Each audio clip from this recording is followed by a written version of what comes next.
Welcome. We'd like to welcome everybody out to our regular board meeting. I want to thank everybody for joining us on Zoom or in person, and we'll go ahead and call this meeting to order. We'll start with our Pledge of Allegiance. Will everyone please rise and join me? I pledge allegiance to the flag of the United States of America and to the republic for which it stands, one nation, under God, indivisible, with liberty and justice for all.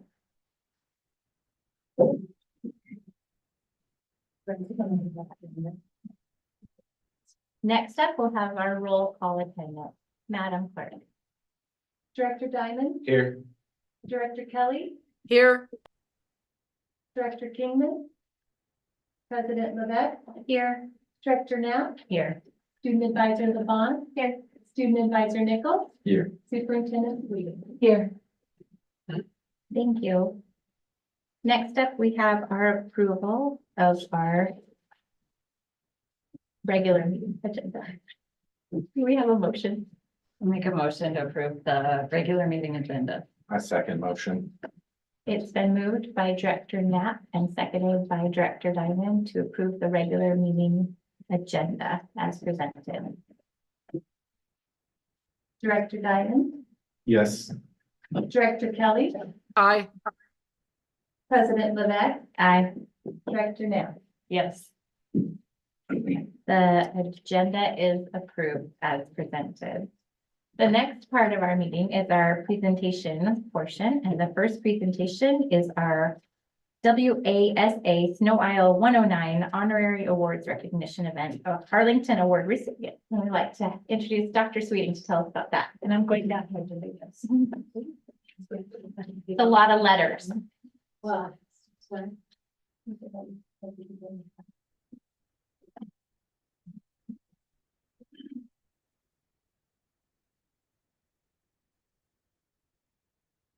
Good evening. The first awards that I want to share with you are the WASA awards that for our region that were actually given during an awards assembly at Snow Isle on May 16th. WASA stands for Washington Association of School Administrators, and historically we've been giving awards through that organization for quite a while. There's the Student Leadership Award that I'll share tonight that's new in the last couple of years, but these people have been honored, but we want them to be honored by the board, and I'm going to call them up one at a time, and I'm going to have them stand here, and then when we're done, I'm going to have them walk through and shake the board's hand. Okay. Also, I will say, Debbie Montgomery said, where are the plaques? There are plaques that are in my office that their names are engraved on, and they will be placed outside here forever, as long as we don't lose them somehow, but they are going to be forever in the history on those plaques, their names. And the first person I'd like to invite up is Carrie Helgeson, Director of Equity and Student Wellbeing.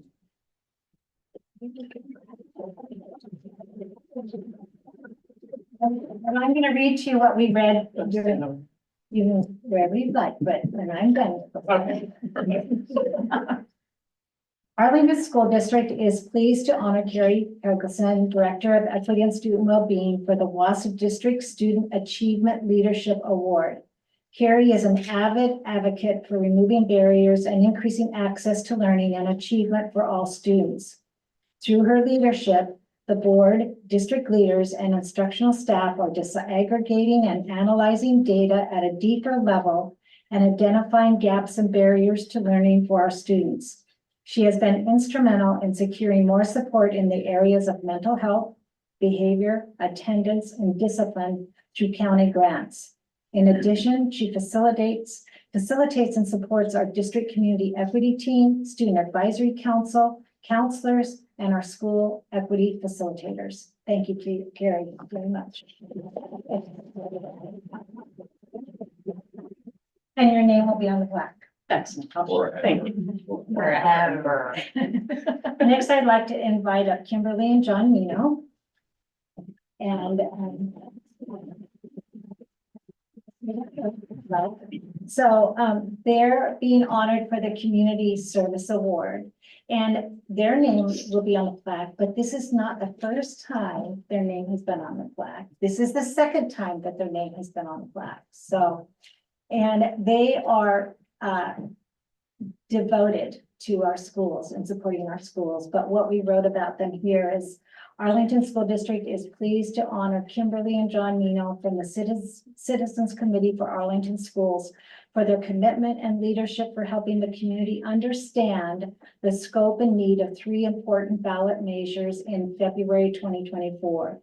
Kimberly and John can best be described as passionate champions and cheerleaders for Arlington schools.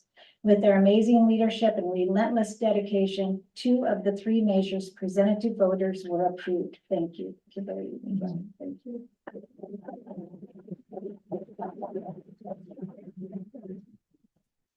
The next award, there's 2 individuals. I'll call them up one at a time. They are students, and this Student Leadership Award is new in the last few years.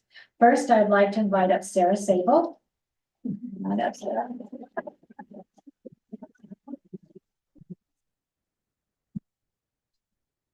Arlington Public Schools is pleased to honor Sarah Sable for our WASA Student Leadership Award. Sarah has been attending Edmonds College as a Running Start student the past 2 years, while serving faithfully on both the District Community Equity Team and Student Advisory Council.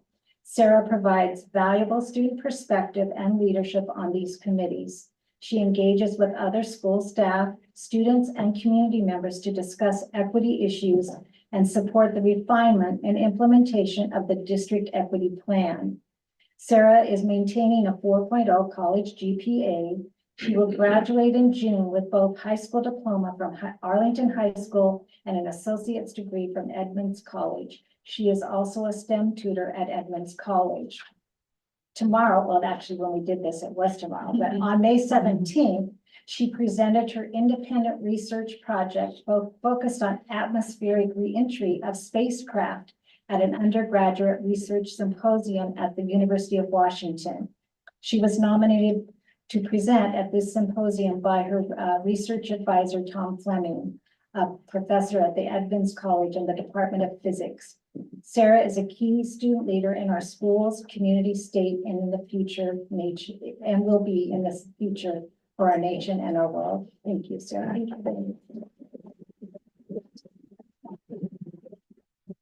Next, I'd like to invite up Rachel Tanner.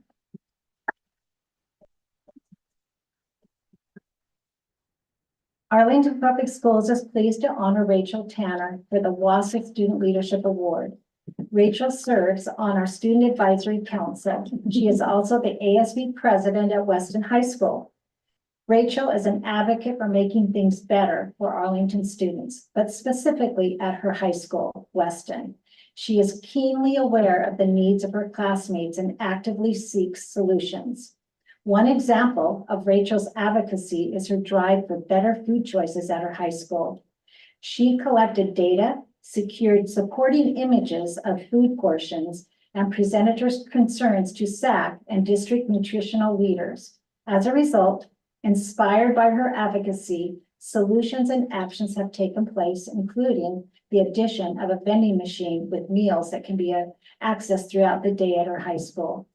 Rachel provides valuable student perspective and leadership as a member of SAC. She engages with other school staff, students, and community members to discuss important issues that our students are facing every day. Rachel is a vibrant student advocate and leader. Thank you, Rachel.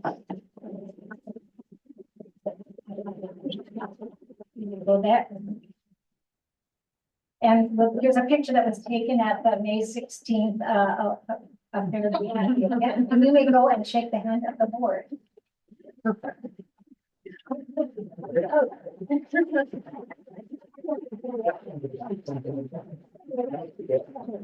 Thank you.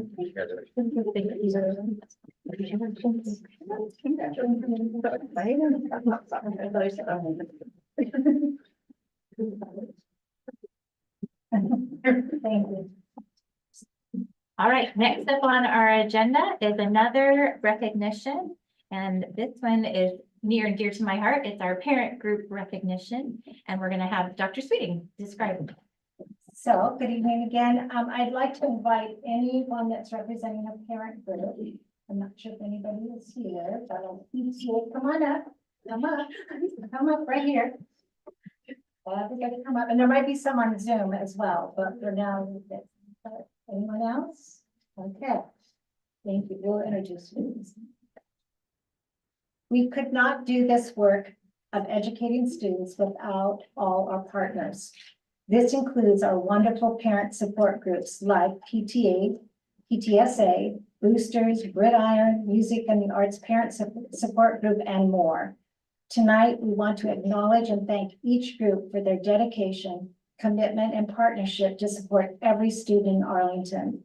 These groups have provided numerous donations, sponsored events, volunteered, and so much more. And we just want to thank you so much.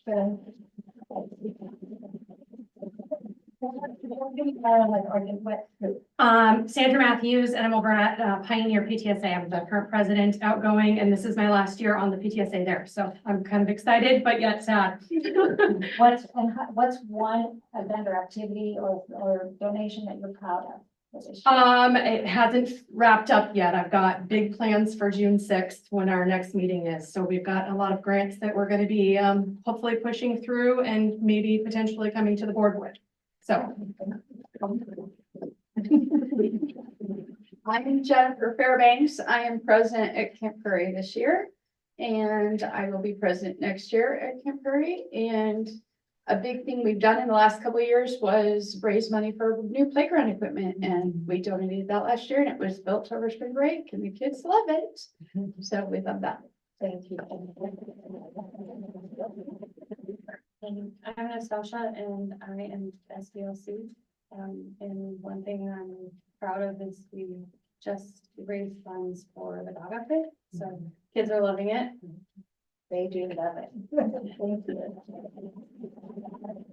Is there anybody on? I know that the gifts are there, but is anybody on Zoom that you know of? Okay, we have a little treat for you. Just a gratitude sweet treat. And I have several, so I don't know if you want to take back. Sure. To my board. I think Gary wants a picture. Oh. Okay. Before or after duties, but you want to stand in front of the screen, that'd be great.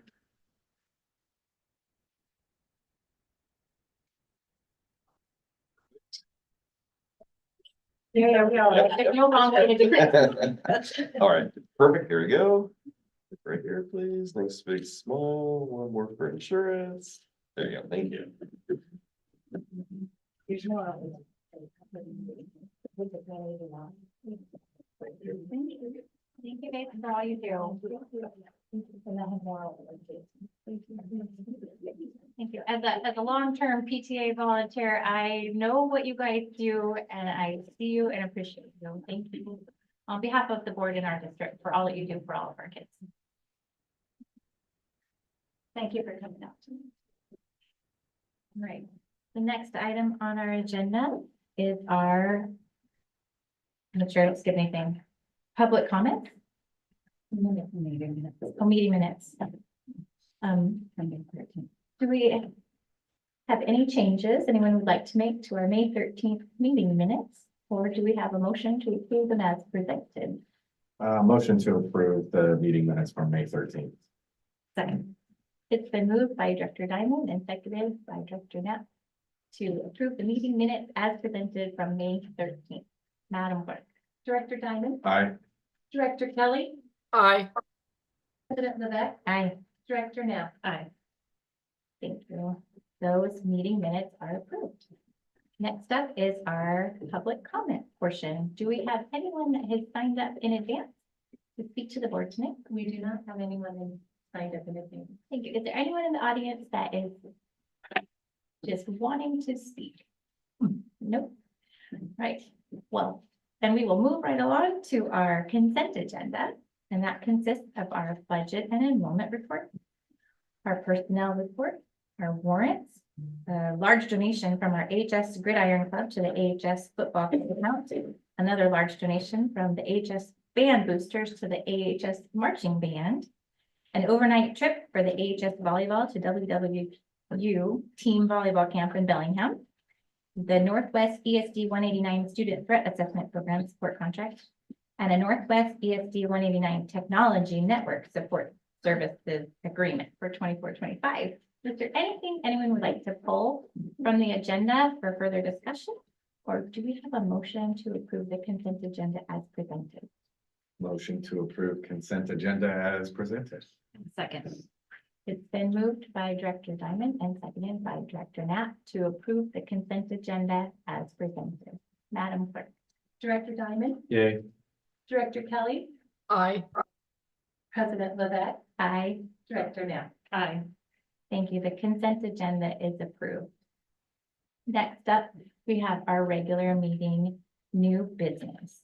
And the first thing in our new business section is our Student Advisory Council, SAC, annual report. And we'd like to welcome back Carrie Helgeson, our Director of Equity and Student Wellbeing, and all of the students that are here from the Student Advisory Council. Come on down. All right, it is my honor to share with you the Student Advisory Council report. And I'm just going to introduce a little bit and tell you some of the things we're working on. And then I'm going to turn it over to the students to share with you what they've been working on in our monthly meetings. So this is our current Student Advisory Council. And we meet once a month on Wednesday nights, and they represent also some of our other district committees, the District and Community Equity Team, the Facilities Advisory Council, and our ACE Committee.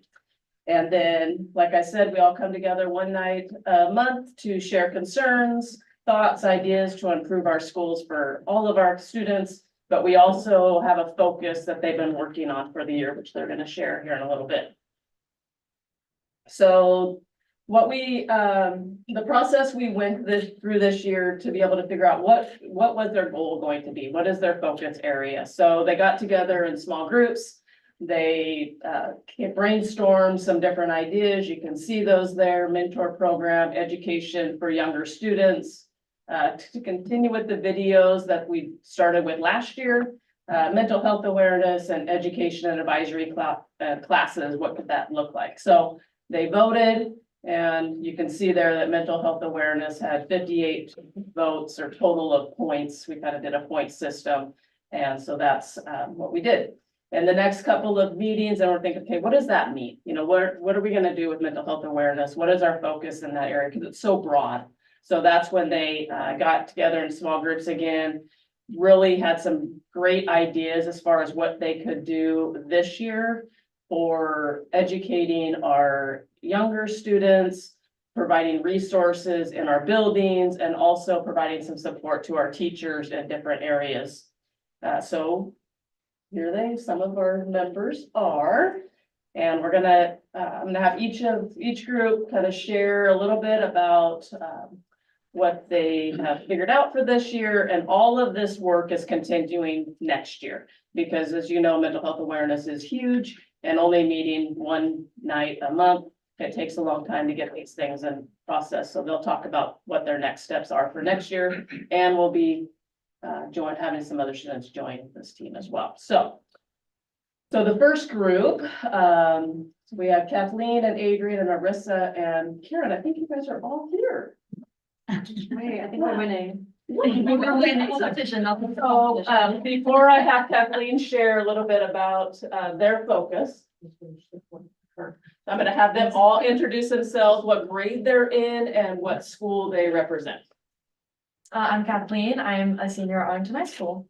I'm Marissa. I'm a freshman at Arlington High School. I'm Adrian. I'm a freshman at Arlington High School. I'm Kira. I'm a freshman at Arlington High. All right, Kathleen.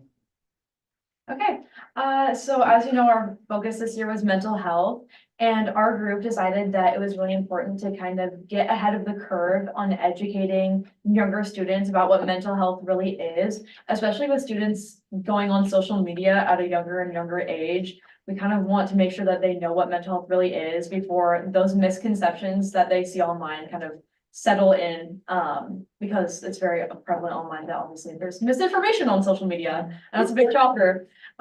So we think that connecting with fifth graders is a good age level. They kind of look up to high schoolers, they're about to go into middle school, and it's just a time in their life where they're probably about to start encountering a lot more big feelings, in a way. So we want to educate them on what mental health is to ensure that they're getting an accurate understanding, help them identify their emotions, especially as going in middle school. As I said, it feels like everything is just like so much more of a big deal at that point. And then also how to process those emotions and some healthy coping mechanisms. Because a lot of students end up turning to unhealthy coping mechanisms, especially if they're never taught them at a younger age. And then also how to help friends and connect them with trusted adults or other resources when needed. So we want to do an interactive presentation somewhere in between a Kahoot and like a slide presentation. So that way we can kind of like educate them and then get them to participate and like kind of have it be a little competition so that these kids are invested. And then also we know that having like an interactive thing will hopefully keep them occupied and not distracted.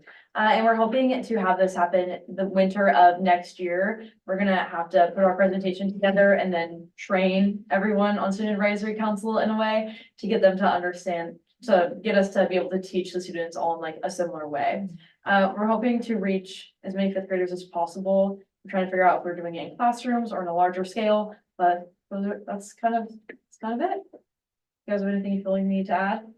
No, you basically covered it. Yeah, perfect. You guys have any questions about that? Okay, beautiful. Thank Good you. job, thank you. And then group 2, I think there's a picture of them. Oh, yeah. we have Alex and Jake and Zephyr and Sarah, Grant and Rachel. So we have Alex and Sarah and Rachel here. So why don't you guys introduce yourselves, grade level? Hi, I'm Alex. I'm a freshman at Arlington High School. I'm Rachel. I'm a senior at Weston. I'm Sarah. I'm a senior at Arlington High School.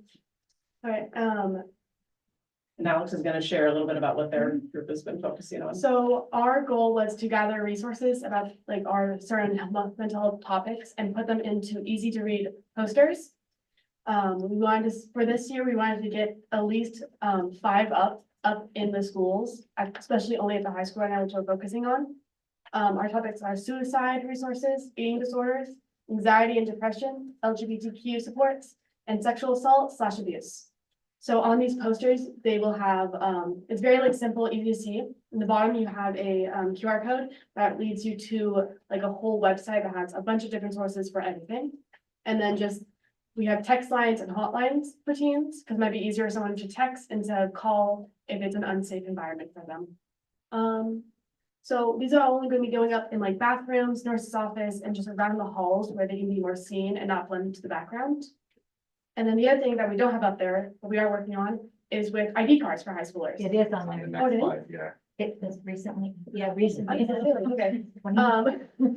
So, I love that picture, Nathan. Nathan was on there too. with the old ones, Long lost. Nathaniel Below. the 988 info is right above the barcode. And you can barely see it. It blends in with the barcode. It's hard to acknowledge it's there. While we have all this free like room in the back that we can have either of these options, I think it's something we should really focus on for the next year. Do you guys have anything to add? Do you guys have any questions? I have a question. Sherry? Hi there. I can put my video on. Here we go. Quick question. I was thinking, so this are done in posters. Is there anything you could do where there would be a link where students could have this done via their phone, that they could just access it? Or do you think they'd just take a snapshot of it? I think just taking a snapshot of it, someone can just take a photo of it real quick and then go back to it later and access the QR code and the hot code and the hotlines. Okay. And other one, I'm wondering if you have the Trevor Project listed anywhere. I do, of course I do. I love that one. So I believe that is on the LGT one. If it's not, I will definitely add it because I know they do great stuff. They do great work. Thank you so much, guys. I'm verklempt. Good job. I was gonna ask, you're gonna have these like on a card or like is it a pamphlet? Or is it like something people can just grab? Or? The posters, they will just be hanging up. So people can take photos of their phones. and have the screenshot, and then also with having these on their ID cards. We also talked about having a resource station in So each you building, could so they can grab just them. grab them, yeah. I So like once they get all the stuff made, we can make copies and have it in the buildings. I love the ID cards to have Yeah. more, just so you can see, you can actually see the number. So the link like to the QR code, you'll be, I mean, who is gonna be like updating, monitoring, like if you find a new resource, putting it into where that goes? That's a good question. Cause that can be a lot of work yeah. for somebody. We could, I think maybe probably, this advisory board, if we could continue, because we're continuing next year with it. So we can work with it over the summer, if we can continue to find more resources by making also more posters, because hopefully next year we will have more ones, but we can talk about like phone addiction. Mhm, And just have more resources for more stuff, like I know we talked about also just relationship abuse mhm, with teens, which is, can get higher through the years, especially if they're in high school. mhm. Yeah, thank you. Definitely room for expansion. And some of the stuff that we do have, it's to the state website, so Okay. like, or the county website. Mhm. So those don't change, like the resource. Oh, I was thinking the QR code was gonna go to like almost like a Padlet. Yeah, So like one what- of them Oh, okay. does, but some of the other ones go straight to like the resource. of, Okay, like, Snohomish gotcha. County or something like that. Gotcha. Okay. thank So you. on the Student Advisory Council, Director Knapp and Director Diamond are board representatives for on the SAC, so they've been involved in these projects. I know Director Diamond in particular, this is one project. Yeah, Yeah. Thank you. thank you. And Student Advisor Nathan. was the two In grade 13, Daniel, Daniel Balloon. Nathaniel Baloney. Super You senior. could fit a whole jar of mayonnaise under that. All right, and then group 3, we have Elena, Jocelyn, Raven, Ava, and Nathan. So Raven and Elena and Nathan are here, but Elena is going to share what this group has been working on. Okay, I'm Elena Twitchell. I'm a freshman at Arlington High School. I'm Raven Kaludis. I am a senior at Arlington High School. And then Nathan's just over there. I'm also junior out there. So, our category is teacher resources. And we find that one of the main issues with, students talking to teachers is the embarrassing factor of them not wanting their peers to know that they need help. And so our plan provides an opportunity for students to confide in their teachers in a way which makes them feel comfortable. This gives teachers resources that make it so they can help and support their students who need to talk and want to be acknowledged without the student being embarrassed or offended or having it be just really awkward for them. So our main tagline is spill the tea. So teachers will be provided with these tokens called tea tokens, and they're going to be passed out by the English teachers. But when a student needs to talk, they can give their teacher their token. And any teacher really, and we're going to start off with a few to kind of get it going. But eventually we'd like to open it up to them being able to give it to all of their teachers. And this is a signal that they want to talk, and then the teacher and that student can schedule a time that works for both of them. It can be like at lunch, before school, after school. And this is their time where they can quote unquote spill the tea. And we were going to advertise with posters around the school. These tea tokens are going to have the front be a teacup. And then on the back, there's going to be a QR code listed to the Padlet from Alex's presentation. And we're also thinking we could advertise with stickers, and they could be on cups at the student stores. And then something else we're thinking of is eventually other staff that like interact a lot with the students can help pass out and possibly have bowls of distribution at different entrances. We're still deciding on this because some of the high school students aren't that mature, and they might become more decorated. So we're still deciding on that option. But yeah, do you have anything you'd like to add? No. Does anyone have any questions? I have a question. If a student is really upset, do they not feel comfortable talking to their counselor? Is that an option?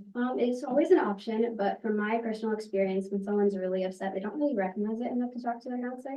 And sometimes counselors aren't really around their students enough. Well, they are, but like teachers have a better connection with them because they see them every day and talk to them every day rather than once a month or every once in a while with the counselors. Thank you for explaining. Any other questions? Thank you. All right, thank you. Nice job. You guys did.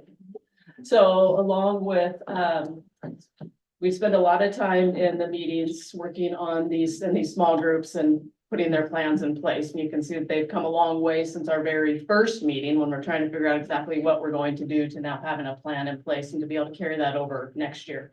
The other highlight of our meetings is we always have some type of activity just to get to know each other a little bit more. So some of the activities here, we made paper airplanes where they answered some questions. That was one of our first meetings. And just be able to share with each other a little bit about them personally. And then this one was a snowball fight that they had. Does anybody want to share what the snowball fight is all about? Can't even remember. Not much of a highlight. We had a question and then the person who got the snowball had to answer it. Right, It's like yeah. a silly question. Yeah. Yeah, yep.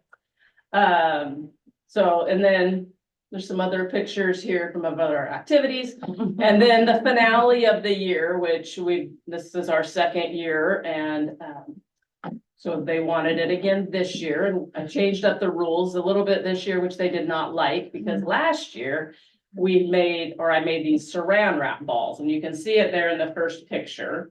And in that saran wrap ball are just full of just different things. There's candy, there's gift cards, there's hair ties, which Nathan was sad he didn't get, all kinds of things in that saran wrap ball. Well, last year when we did this, they really used their fingers and just dug down in there and ripped it.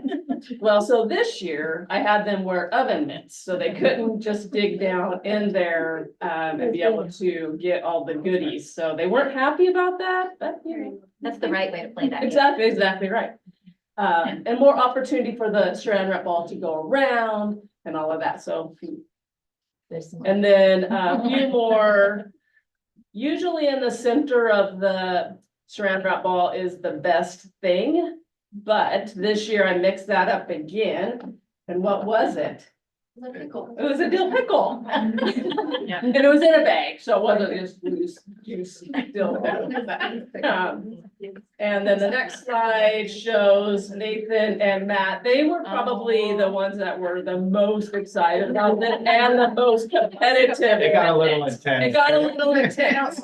Yeah, so not competitive at all, but that's kind of just a highlight of what we do during our student advisory council meetings. And next year with student advisory council, we actually open it up to sixth graders. So we're going to have some middle school representatives as well as other than our seniors that we'll be saying goodbye to, but this group and a few others that will still be on the team. So. Any questions before we honor our seniors that are here? No? Okay.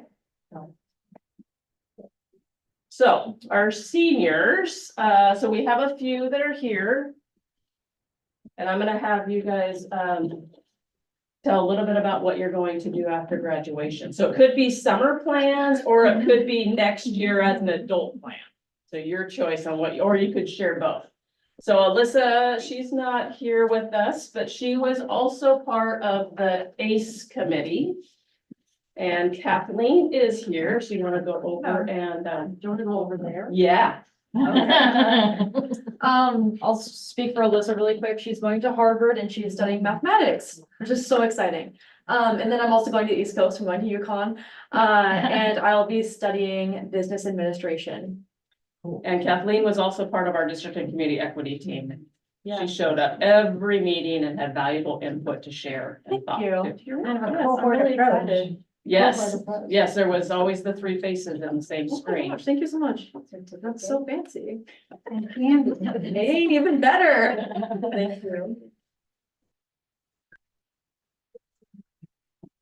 And then Rosa Barkley, she was also part of ACE. She's not here today. Jocelyn was part of the district and community equity team, was in the same Zoom screen as Kathleen always. Also another valuable member and just sharing some thoughts and input as far as high school life. And she, I think, had to work today. Yeah. And she is going to Seattle Pacific. Seattle University Pacific University. To study law. Study. And Grant Kramer, I don't see him here, and Raven. She is also a part of the district and community equity team. She was the third face in the Zoom screen, always together.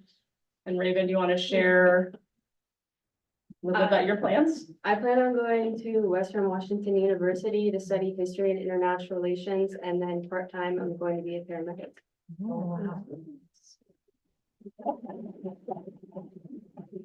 And then we have Mariska, who is your board representative, as you know. Yeah.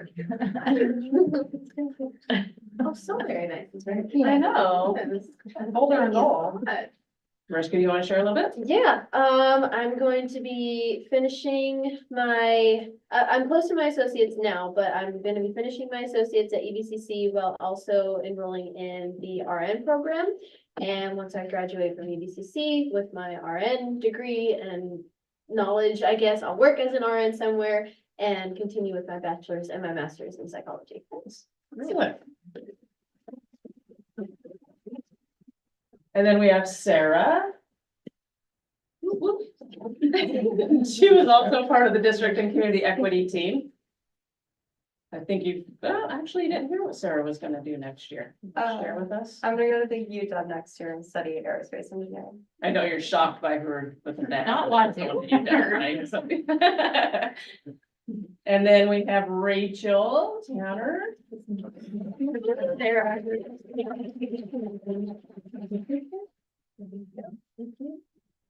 Rachel, do you want to share a little bit about your plan? Yeah, right after I graduate, I'm going to Orcas Island to become a chef at a summer camp for the rest of the summer. And directly after that, I'm gonna be scouting out tattoo shop apprenticeships. If you've ever been in a meeting with Rachel, you'll see that she's constantly doodling and her artwork is amazing. Yes. And then we have Ava, who is not with us tonight either, but so here are sampling of our seniors that we're proud of and proud to honor, and sad to see them leaving our district, but excited for their next steps. Congratulations. Gary, did you already get a picture? I did. Okay, Definitely. good. Thank you, thank you, thank you. Thank you.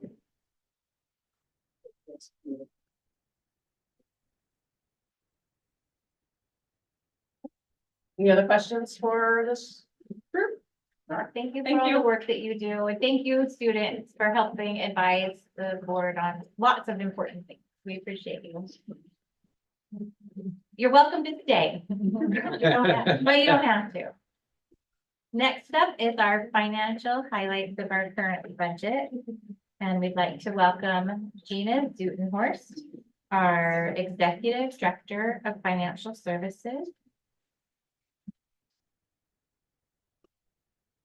And then someone on stage. So, good evening. Right up. Let me get my screen share quickly.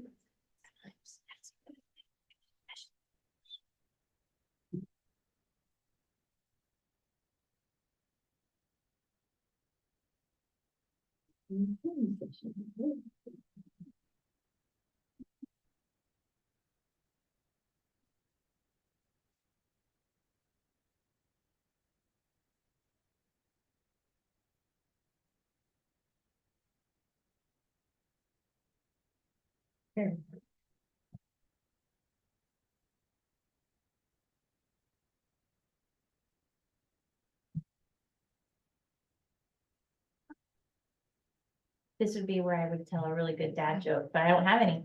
I only have a dad joke. I have one.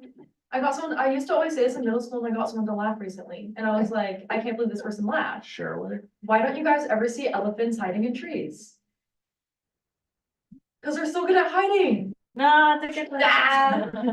Thank you for laughing, guys. Good one, thank you. Thank you. I got you. So yes, Gina Zutenhorst, Executive Director of Financial Services, here to share on our financial highlights of our current budget as of April. And as you know, the full report is on the consent agenda for the month of April. So here we are, highlights of our financial health. And that involves our levies, our four-year educational programs and operations levy, our capital levy, and the fact that we have those and the community support that's as evidenced by those. Our enrollment is up over 100 more students than was budgeted. And we got transportation safety net funding, which is an unexpected little bit of revenue source there. And then our special education safety net application was for over $1 million. And that is great news, depending on what they actually fund from that process. That will be a while before we'll know that. It'll be into late June. And then there are some slight funding increases that were passed by the legislature in the 2024 session that actually help us now. So they, that's kind of unusual, but it's retroactive. So those help us this year. Our financial challenges, though, we do our positive first, but we have really been living pretty toughly in the financial challenge place that we're in. The state funding gaps, they're especially vivid for us in the area of special education, food and nutrition services, and then our transportation department as well. We've made budget reductions for the 23-24 fiscal year, the year that we are in now, and we're working to recover from a declining fund balance. And the impacts of the pandemic are still evident. And we are planning for 2.8 or more plus million in a combination of savings or increased revenues or reductions for next year for 24 and 25. We had a bond that we put before the voters to rebuild post middle school.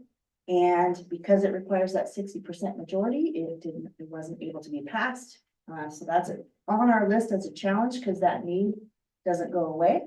But we did receive a 53.89% vote.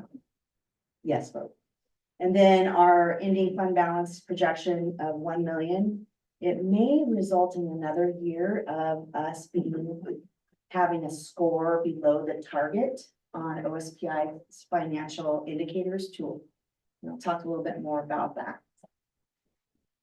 And here it is. So OSPI has a tool that they publish on their website, and it is a combination of different financial factors that they look at, and they put a certain amount of weight on each factor to arrive at a combined score.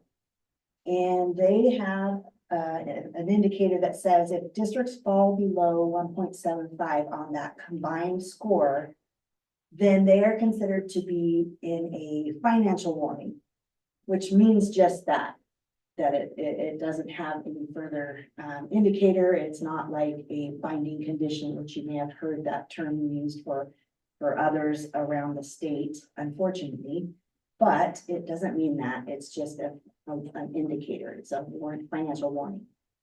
So we have been looking at Arlington's scores, and in the past, we have been well above the target.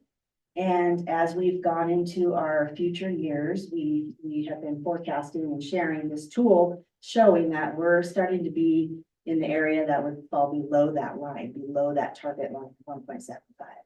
So for 22-23, it is a 1.55, which is below that line.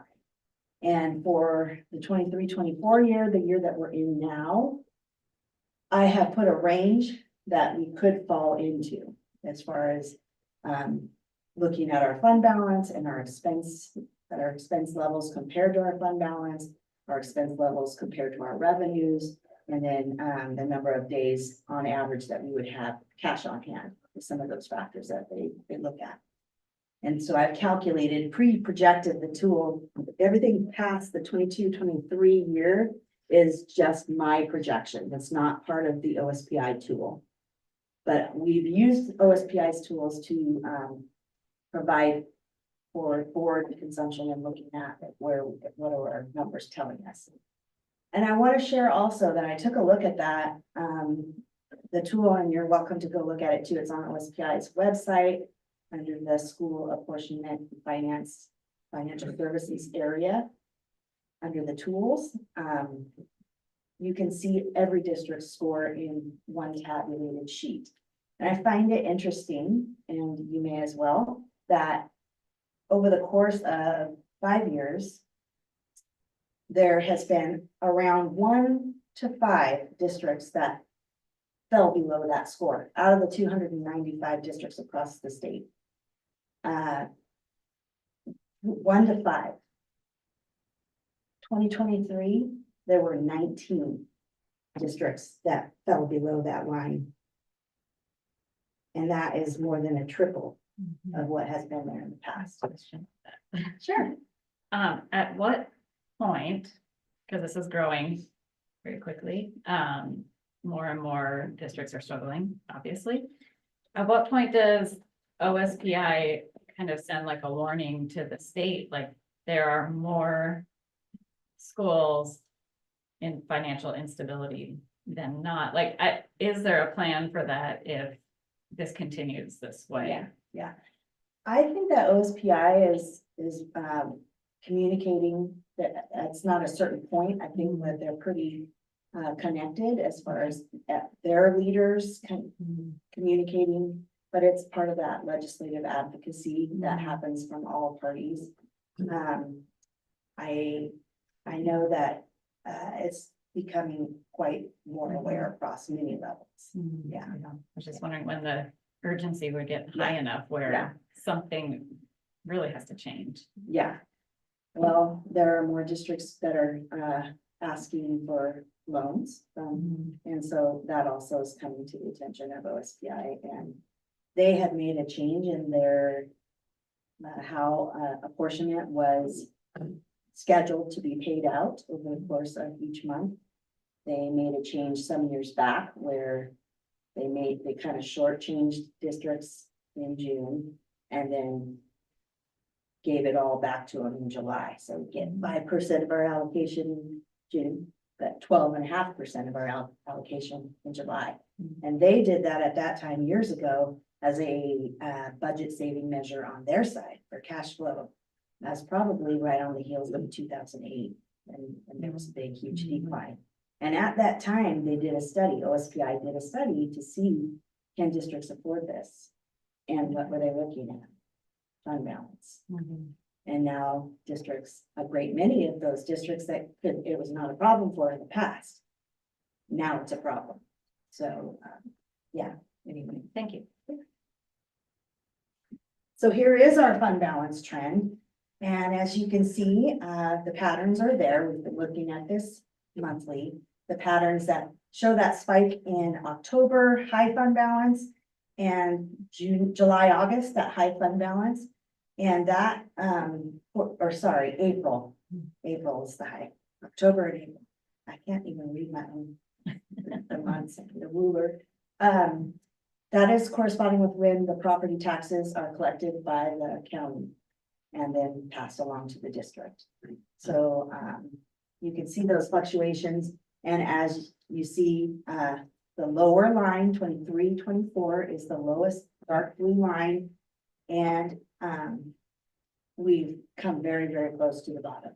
And we've been talking about this. We prepared ourselves for a potential need to get a loan from ourselves, from capital projects during those very low months, January, February, March.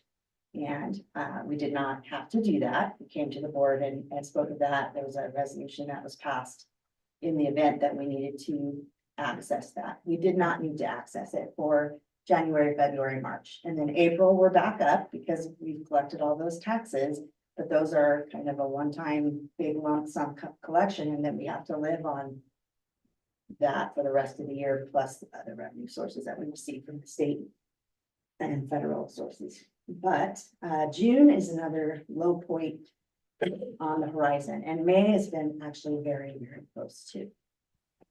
So Gina, if the state were giving the same kind of allocation in June as they should, that line would go more straight across instead of down.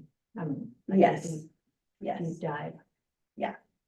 Gina, I had an observation. I was looking at, this is Sherry, looking at the orange line 2021, and I'm noticing it's fascinating, but it's really the only year where kind of what Dr. Sweeting is saying, the trend line kind of almost goes horizontal and then it goes back up. Meanwhile, when you look at the other 3 years, they all trend downwards. I wonder what it was about that particular year, 21, 22, that may have led to that.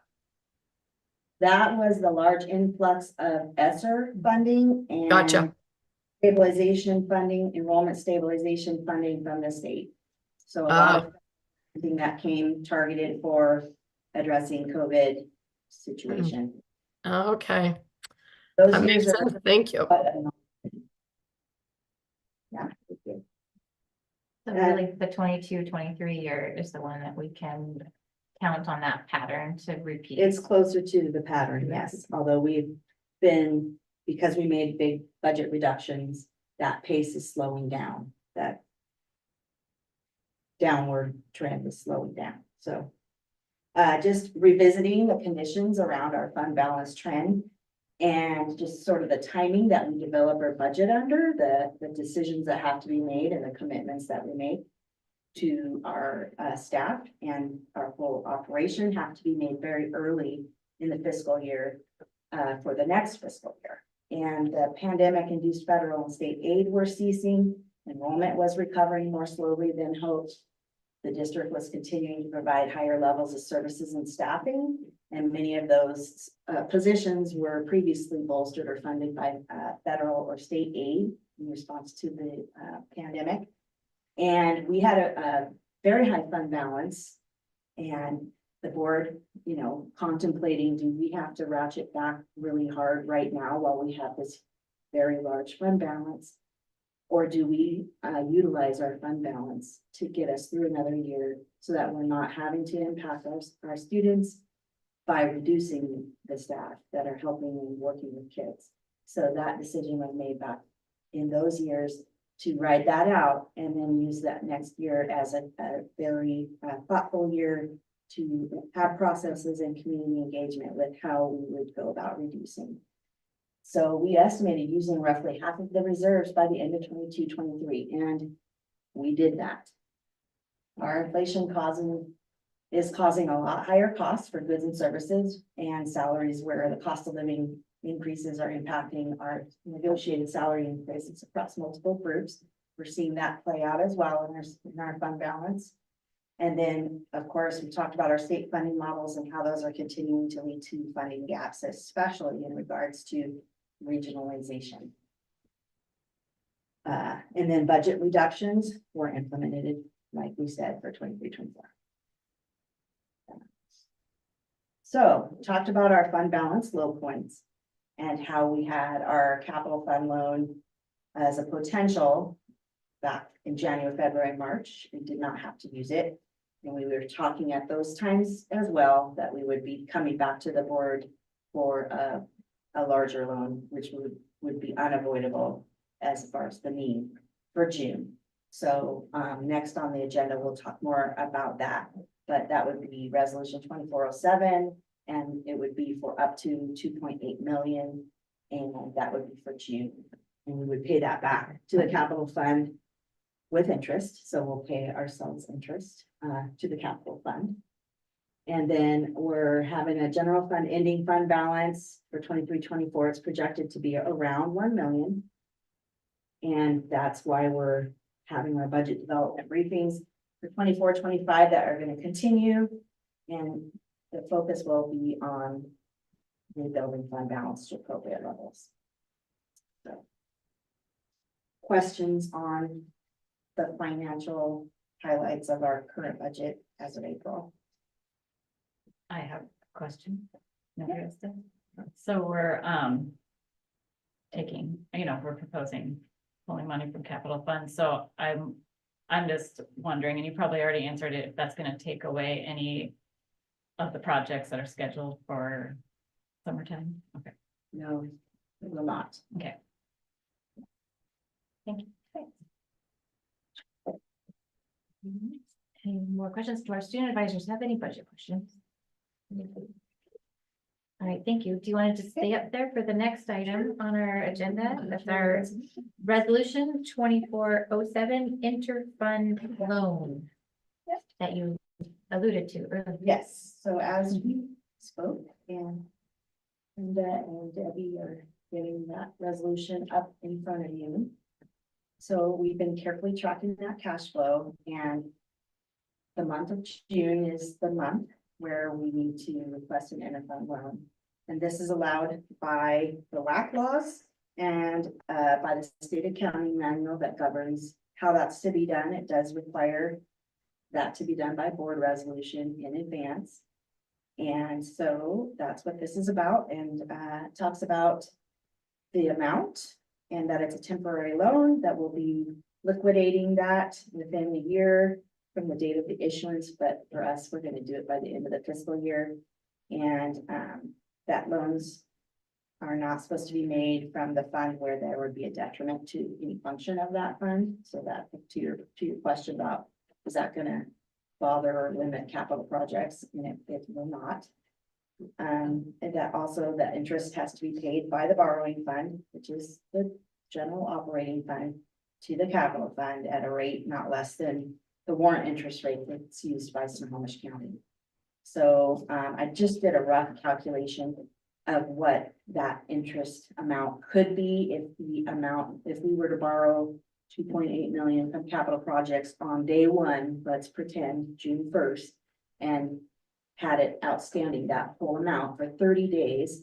So this just to give you a perspective, it would calculate to roughly $12,250 using April's interest rate from the county. So those factors will adjust a little bit, but that gives you a little perspective on potentially the cost that general fund would be paying back to, along with the principal, the 2.8 million to capital fund. And we will only be transferring the amounts that are as needed. So mid-month, we'll be doing our regular invoices and regular warrants, accounts payable. If we need to pull from some of that, it wouldn't be 2.8 million. It would be a smaller dollar, 400,000 perhaps. It depends on which invoices we're paying.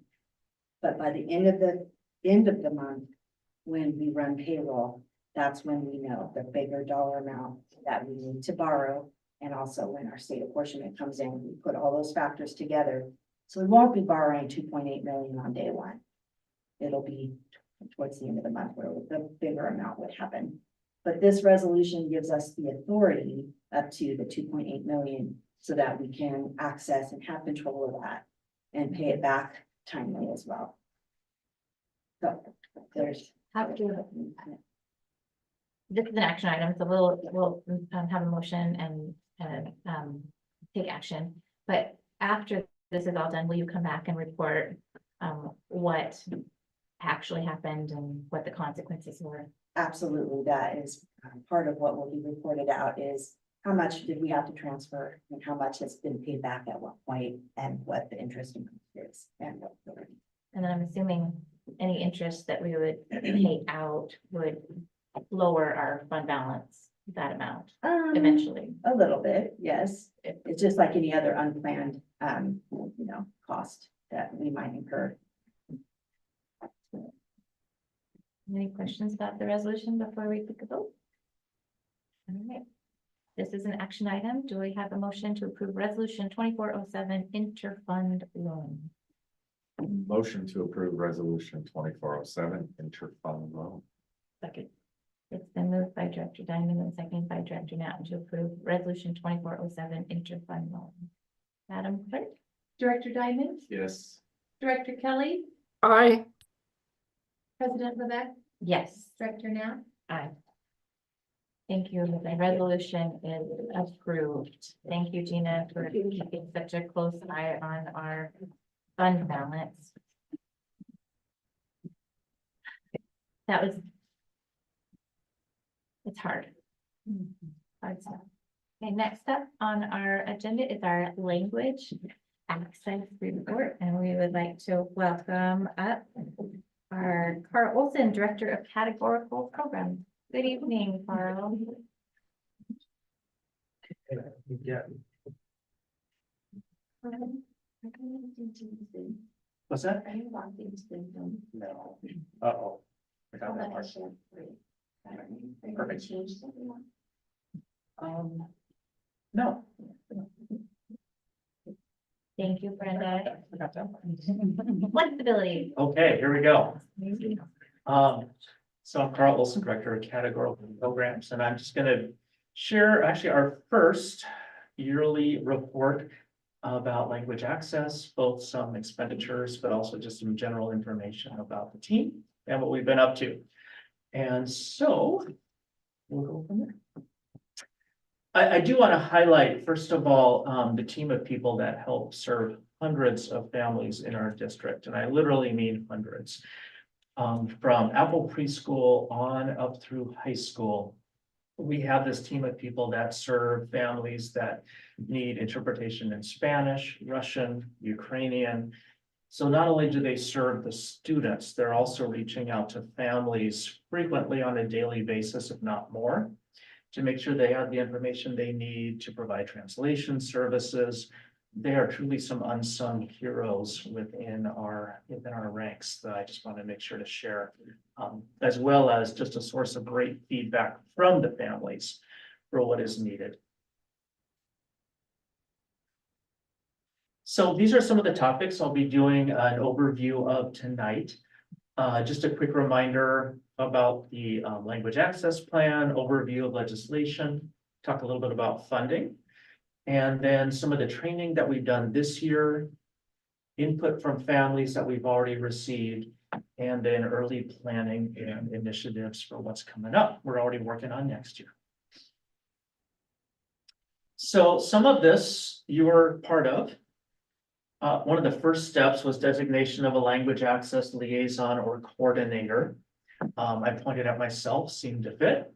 The difference is the language access liaison is a position for districts that have more than 75 language or a certain percentage or number of students or families that speak a different language. So they are able to receive grants.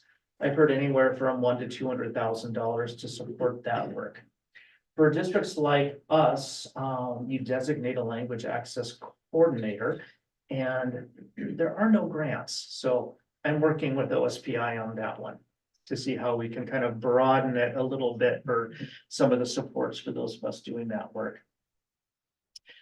Last year, the school board adopted a new language access policy. So that was done by October 2023, which was the deadline. So we were doing great. Still are. We set up a language access team and performed a pretty extensive self-assessment. And so this team worked late last winter and through the spring, collecting data, looking at the needs of our families, the needs of our school community.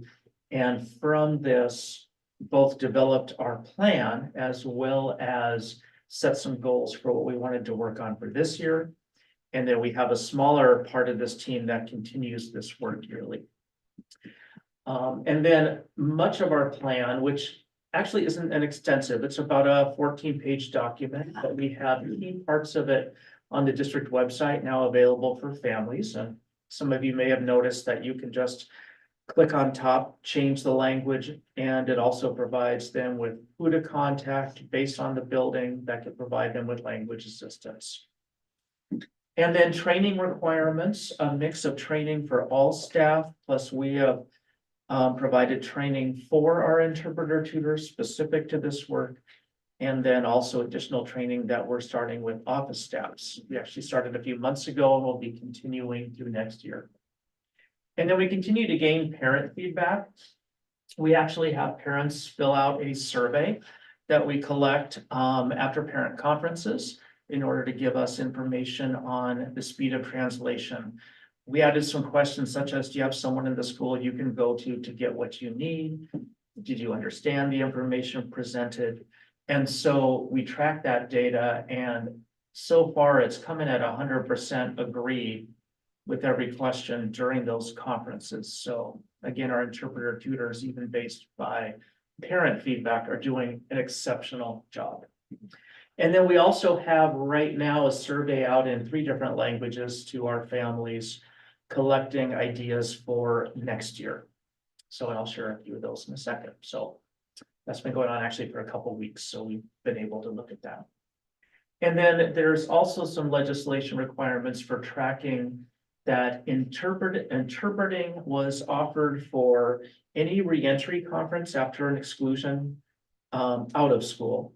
So not like in school, but a suspension or, that type of discipline activity, and during all special education meetings such as IEP meetings, evaluation meetings, things like that. So we actually have to track that on Skyward. There's specific things we have to include so that that can be pulled anytime to show that it was offered and whether the parents decided to accept that or not. Funding sources. So there's actually 4 funding sources for this work.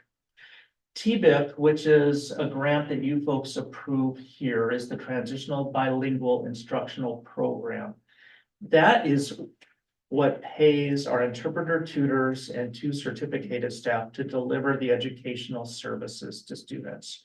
And it pays for helping to make sure they have access to content as well as access to learning English. One of the nuances is for interpreting, such as in a meeting, phone calls, conference, these funds can only be used if it's specific to that program. Which means during the day, if something happens, we're still working on how do we navigate, because we're trying to limit pulling them from services. But if they're going down for a discipline meeting, that actually can't be paid for out of TBIP funds. Because that is not part of the EL program. That is part of a right for any parent to be able to understand what takes place. Same with our fall conferences, spring conferences. Again, not part of TBIP, it's a basic ed right that they would understand what any parent would be able to in English. We also have funds with Title III and Title I-A. So these are funds that we use to support things like our parent English classes. They can be used to support like our 2 Title I schools, Eagle Creek and Camp Prairie. If they're having a carnival, we could pay to have an interpreter there to help families with accessing for that, can pay for translating documents to go to families, to advertise for things. So that again that has a whole nother separate set of rules. Basic education funds, we have a $4,000 fund that's used for translating and interpreting for topics related to a basic education right. So again, every parent has the right to understand discipline, grading procedures, anything that is basic ed has to come out of this fund. And again, that's where it's tricky and emergencies happen.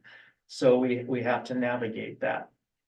And then special education has their own fund to make sure that there are funds covering translation again and interpreting.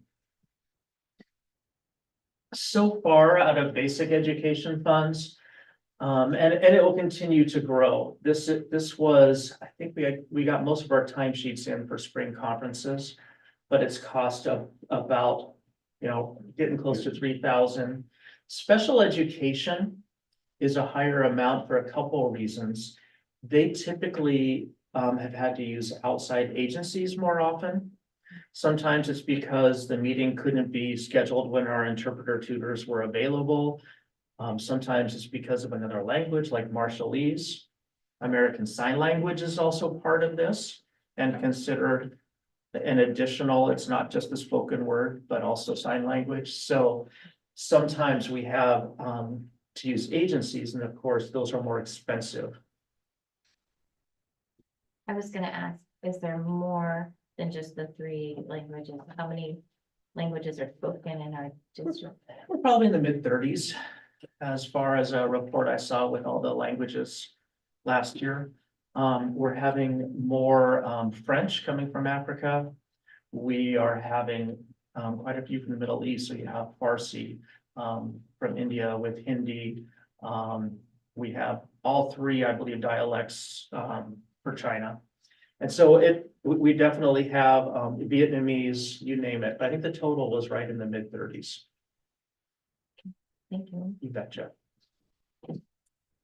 And then trainings so far for this year, we actually started this last spring with a training offered by the Puget Sound ESD, which is similar to our ESD, Northwest ESD 189, but they offered some specific training because I believe that district covers areas like Highline, some of our south of Seattle districts where there's a lot of need for interpreting and translating.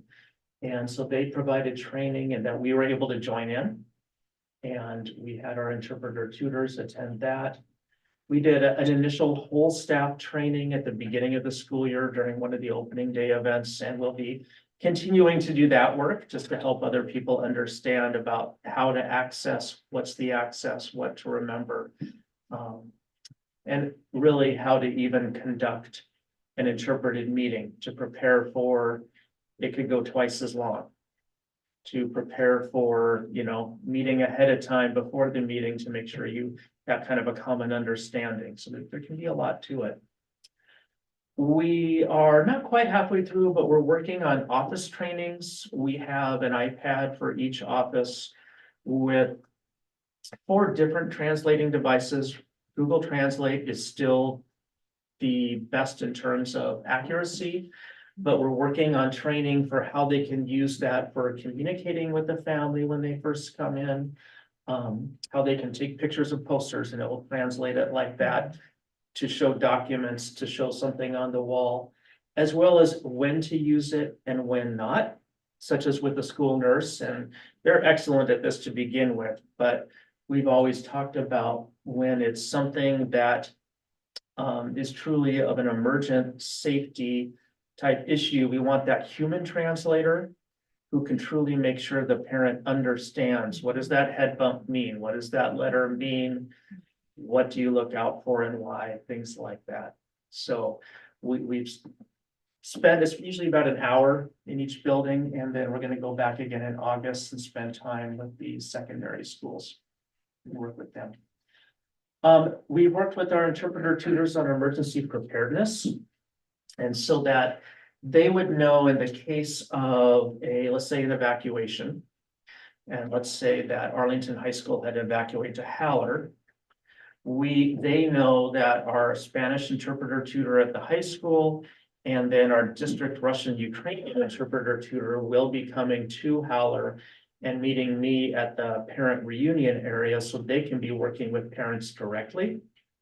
And then all other interpreter tutors will go to whatever school office they are at, so that, as you can guess, parents may be calling based on a message, any school, and we want someone there who can speak that language to get accurate information to that family, while also working with the buildings during our office training on designating who else is available in your building should you not have someone on site.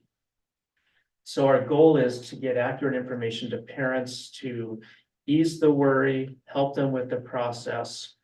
And, especially with only having one Russian Ukrainian interpreter tutor, we're having to be pretty careful on, she knows which buildings would require her to go to an evacuation site and which buildings she would report to the office, just based on the numbers.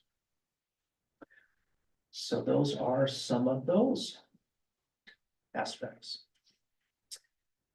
And then, again, we talked about family input and what we've been working on with surveys. We do a lot of surveys with families in general.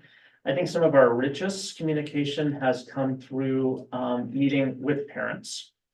And one of the things that they have been saying is they would like to go back to our monthly gatherings. So we are going to be doing that combined with continuing our parent, boy, I guess I'm just talking too much. I'm making up words. Our parent English class, which we will be advertising. We're actually ready to advertise next year's classes next week. So we can sign up parents when they come into the district. And so those will start maybe every Tuesday, starting towards the end of September.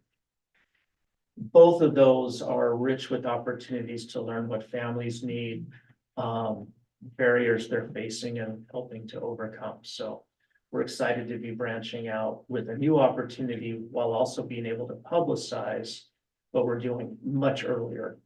So in every office, that flyer can just go right to the family It's in multiple languages and they'll be able to sign up.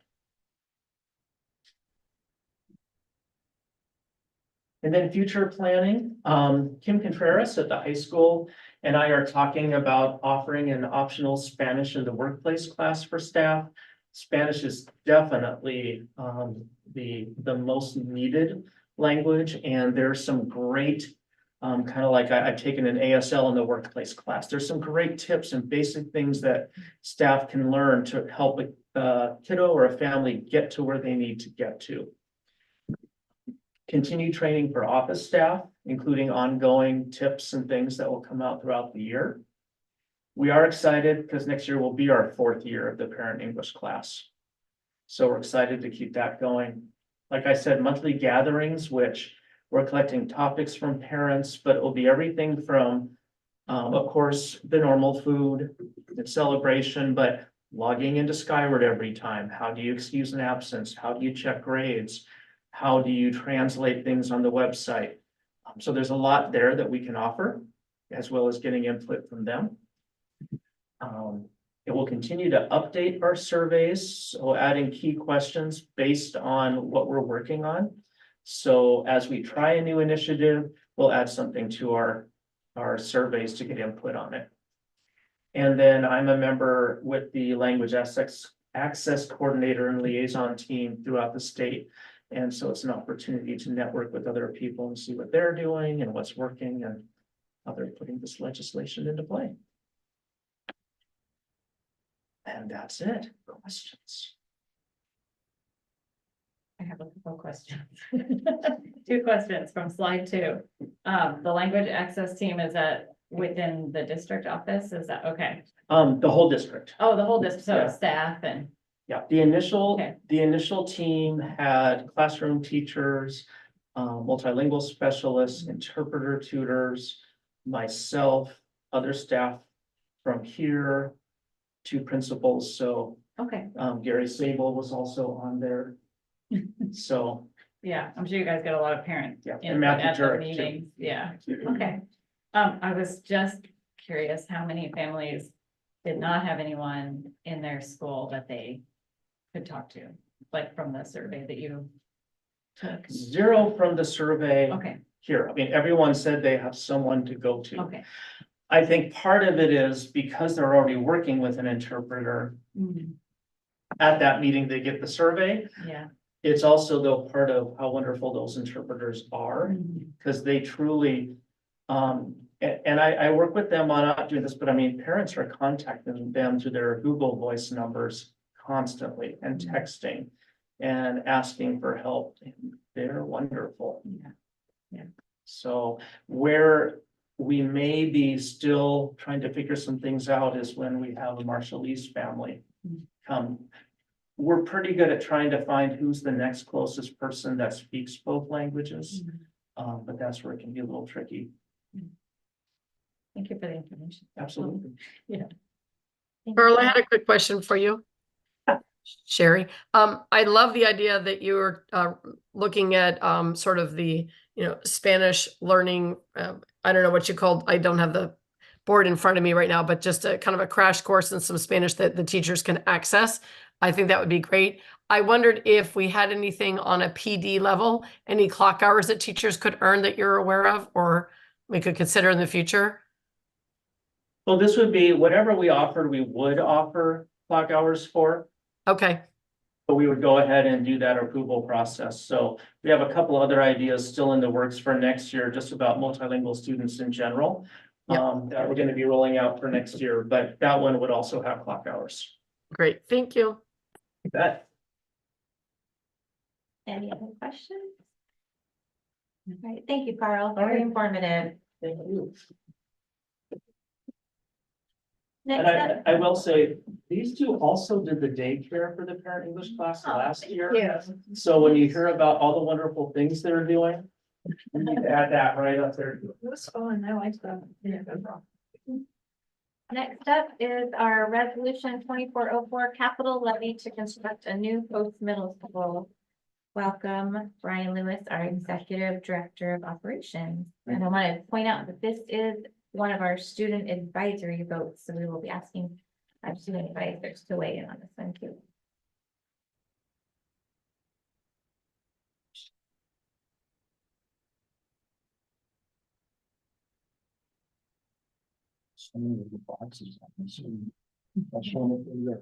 Okay, thank you, President Levesque. Tonight, we're here to talk about a resolution 2404 to put a question on the ballot for the voters in November of 2024, November 5th, 2024, to request approval for a levy to build a new post-middle school. These are the components that we're going to be touching on tonight. These are items that we've discussed in the past. At the last board meeting, in fact, we had an agenda here, almost exactly the same as this one. This information is more of a confirmation of what we talked about before. There's no new data to present tonight. In the past, voters have had 5 opportunities to approve a bond to replace post-middle school beginning in 2018. Yes votes have ranged from 52 to 56%, but a bond requires a 60% yes vote to be considered approved, along with validation requirement, which is 40% of the voters cast a ballot in the last general election must cast a ballot in the special election for a bond. Capital levy, which is another method to gain approval, voter approval for funding for facilities improvements, is different in that it requires a 50% plus 1 yes vote in order to be considered approved, when compared to a bond which requires a 60% plus yes plus validation. A table here showing comparative information between the 2020 election and the 2024 election in February. I want to focus on the Prop 3 bond. In 2020, that bond proposal received 52.72% yes vote. And then in 2024, almost the exact same proposal, the dollar cost was inflated by about $23 million because of construction cost escalation. It received 53.89% yes vote. Both the other items on the ballot, the Proposition 1 EP&O and Proposition 2 capital, also received approval with a 56 and a 52%, excuse me, 53% yes in 2020, and then a 54 and 56% yes in 2024. So that experience that we had in 2024 in terms of passing levies versus bonds was reflected across the state during that February election. EP&O and capital levies both pass it at 93% of EP&O is proposed for pass and 90% of capital levies proposed for pass. Bonds didn't do so well. They only 33% passed in February. April saw a fairly similar result with a little weaker results. EP&O and capital levies both majority passing, and bonds there were only 3 proposed and none met the 60% approval requirement. So just to touch on what the bond, or excuse me, the capital levy proposal would do, it would construct a replacement for post-middle school on the same site as the current post-middle school, or adjacent to, on the same campus, but adjacent to the existing building. And it would do a number of things. It would provide a building with enclosed hallways rather than the open style campus that we currently have at post-middle school, and improve the features around the campus as well by adding a bus lane, separate bus lane, separate cars and buses from one another, and a bus loop that would serve all schools on the campus, and also additional parking on the campus as well, which is at a premium right now. In addition to having an enclosed school building with interior hallways, there would be improved educational delivery types of support structures in place, better electricity, better HVAC, heating, ventilation and cooling. And more specialized rooms to provide services for like special education and science in the spaces. We've also try to future-proof the building by adding exterior access to utilities so that if we had to add a wing to accommodate future population growth and student enrollment, we could do that without disrupting the education that was occurring inside of the new building and still access utilities outside. So this would be a fundamental change to the post Eagle Creek SVLC campus in many ways.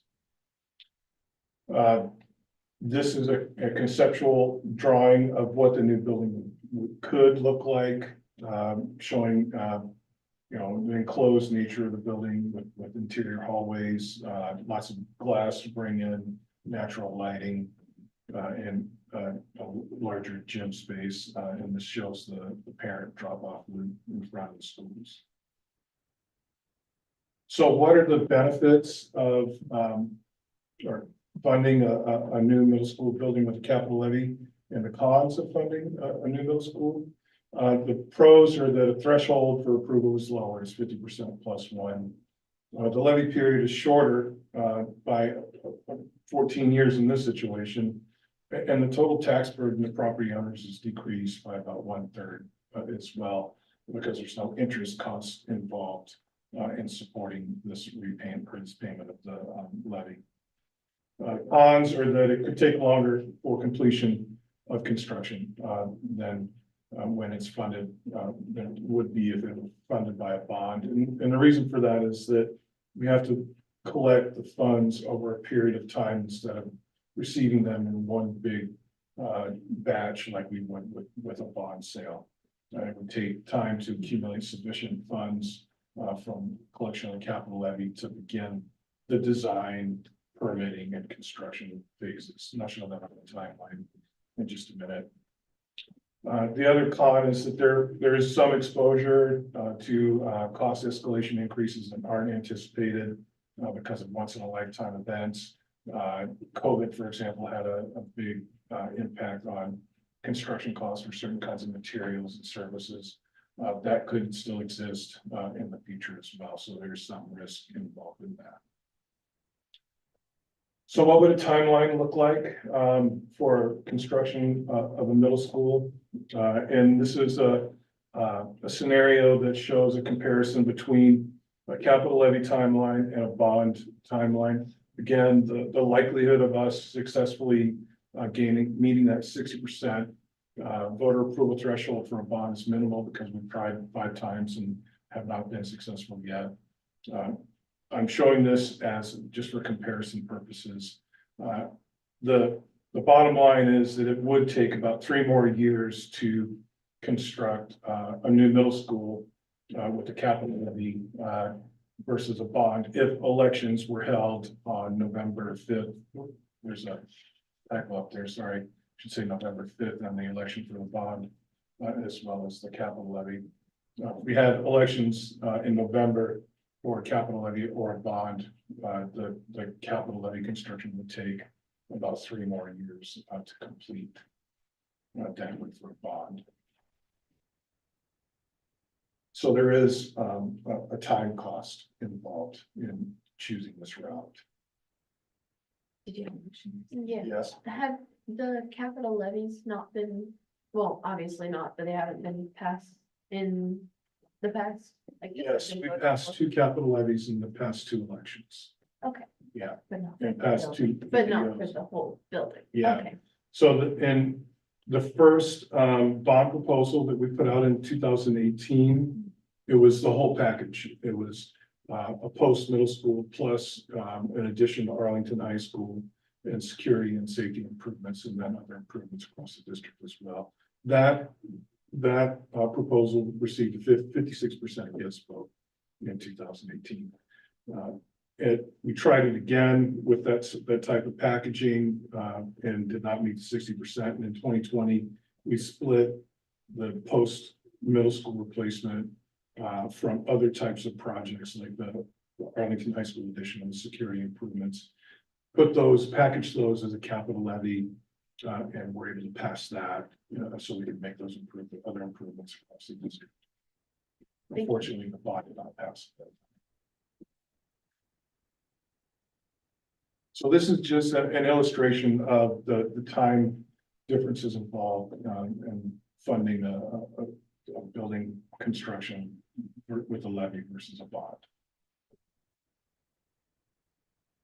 We talked about the scenario, what if the legislature changed the threshold for approval to something other than 60% plus one. In the past, I've showed you a nationwide map that shows Washington in the minority status as one of the 10 states in the country that requires something other than or it requires 60% supermajority for bond approval. Almost every other state in the country, there's a wide mix of approval thresholds, but none requiring a supermajority requirement like 10 states that Washington's a part of. So with the state legislature were to make changes in 2025 to change the approval threshold for a bond to something other than 60%, what would that look like? And this timeline here shows a comparison between a capital levy and a bond. The issue with changing the approval threshold for bonds is that it also requires a change to the state constitution. So there would be a lag in time between the state legislature taking that action and us being able to go to voters with a proposal utilizing the new approval threshold. So we would be in a first opportunity if they were to pass something in the next legislative session and voters approve the constitutional amendment at the next voter or next general election in November 25. First chance we could talk to voters about this would be in February of 26. So in that scenario, assuming that we were able to meet that new threshold, whatever it may be, then we would be a year out in terms of, a year off in terms of difference in timing for school opening.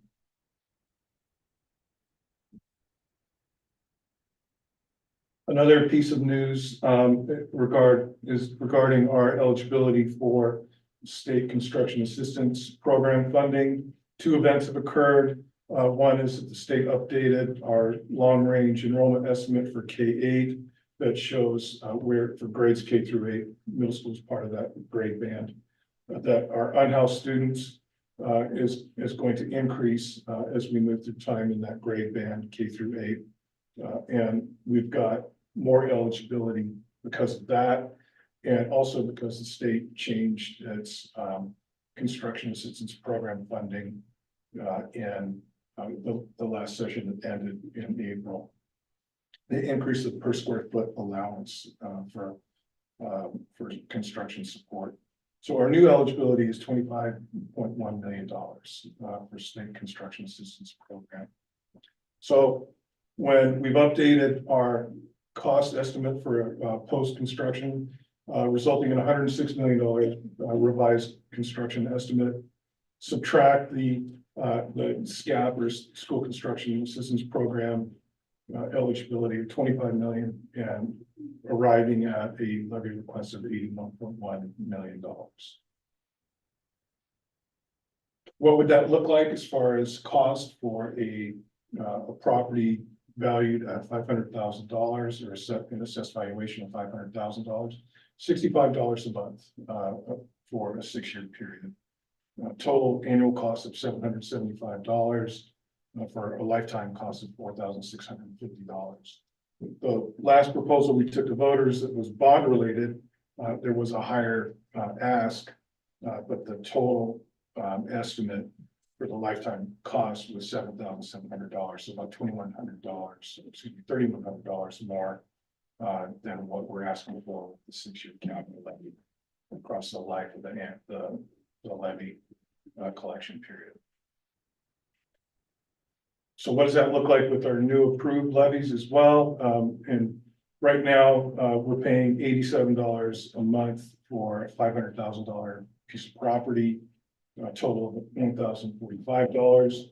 With the new increased capital, or excuse me, EP&O levy, we're paying $101 a month for a total of $1,210 a year. For the levies that are approved for 2025 through 2028. If voters were to approve $81 million 6-year capital levy in November, then we would begin collection on that in 2025. And it would add $65 a month just for the capital levy, or $775 a year. And total tax rate, total tax on $500,000 house monthly would be $166, or annually $1,992.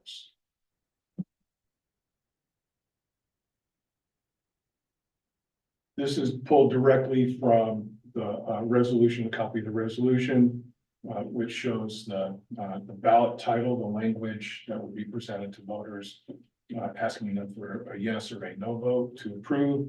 And it shows the collection year and amount per year, and an estimated levy collection rate per year as well. Just to be clear, voters are approving the levy amount, not the collection rate or the estimated rate. The district cannot collect more than what is approved by voters. So if property values were to go up, that doesn't mean the district can collect more. What it would mean is that the estimated levy rate would go down. The levy amount would stay whatever is approved by the voters. That's just a calendar showing the timeline.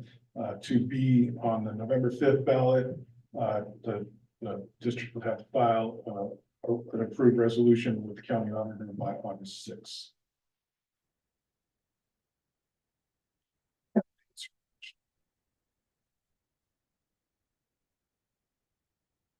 Do our student advisors have any questions before they give their student advisory vote?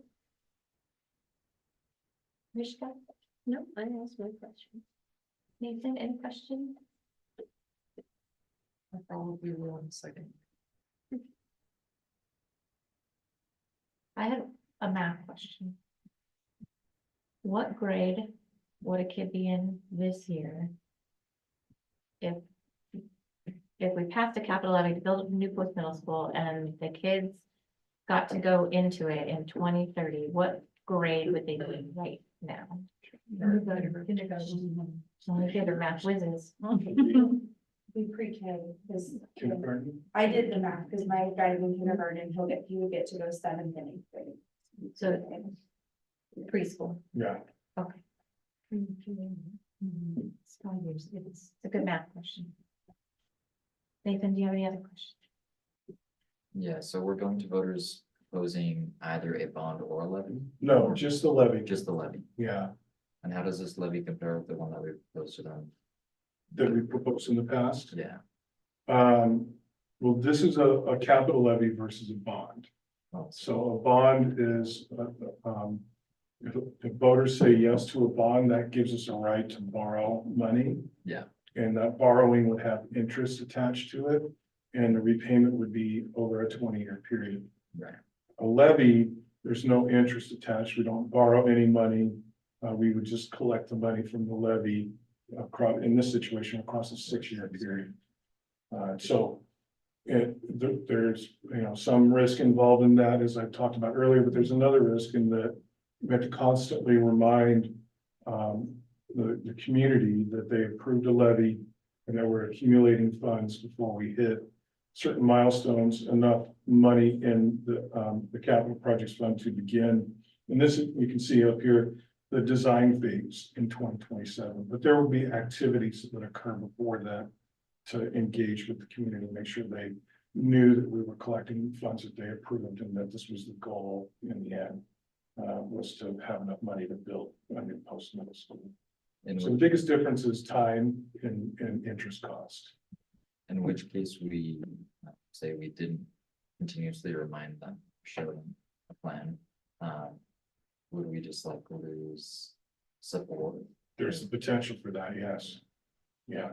they could become disaffected and not understand why are we collecting taxes from them and not using them.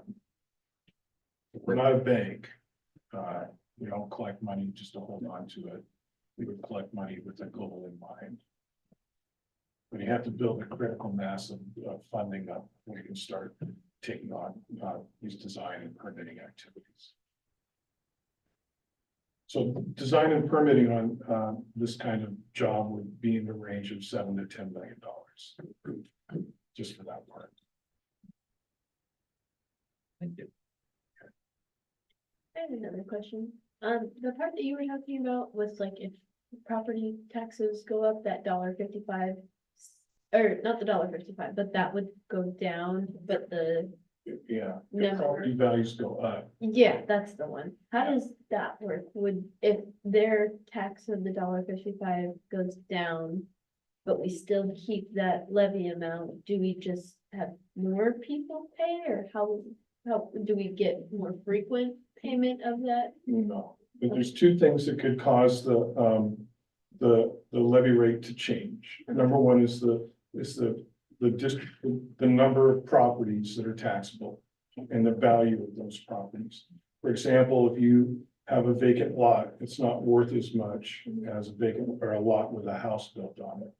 So in that 6-year period, there's going to be changes in the number of buildings within the school district area. Right.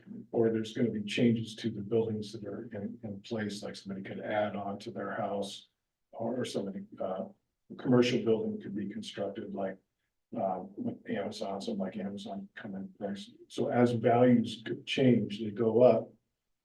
And our levy collection amount, which is here, that'll stay the same. Right. So it's a math problem. So the bigger, somebody's gonna have to help me with numerator and denominator. I'm sorry, but it's the, Where's the? is it the numerator that's on top? Yes. Yeah. So as the numerator stays static and the denominator changes, increases, it drives down the levy rate. Yeah. So we won't collect any more money. We would collect the same amount of money because that's what's approved by the voters. That's a condition particular to school districts.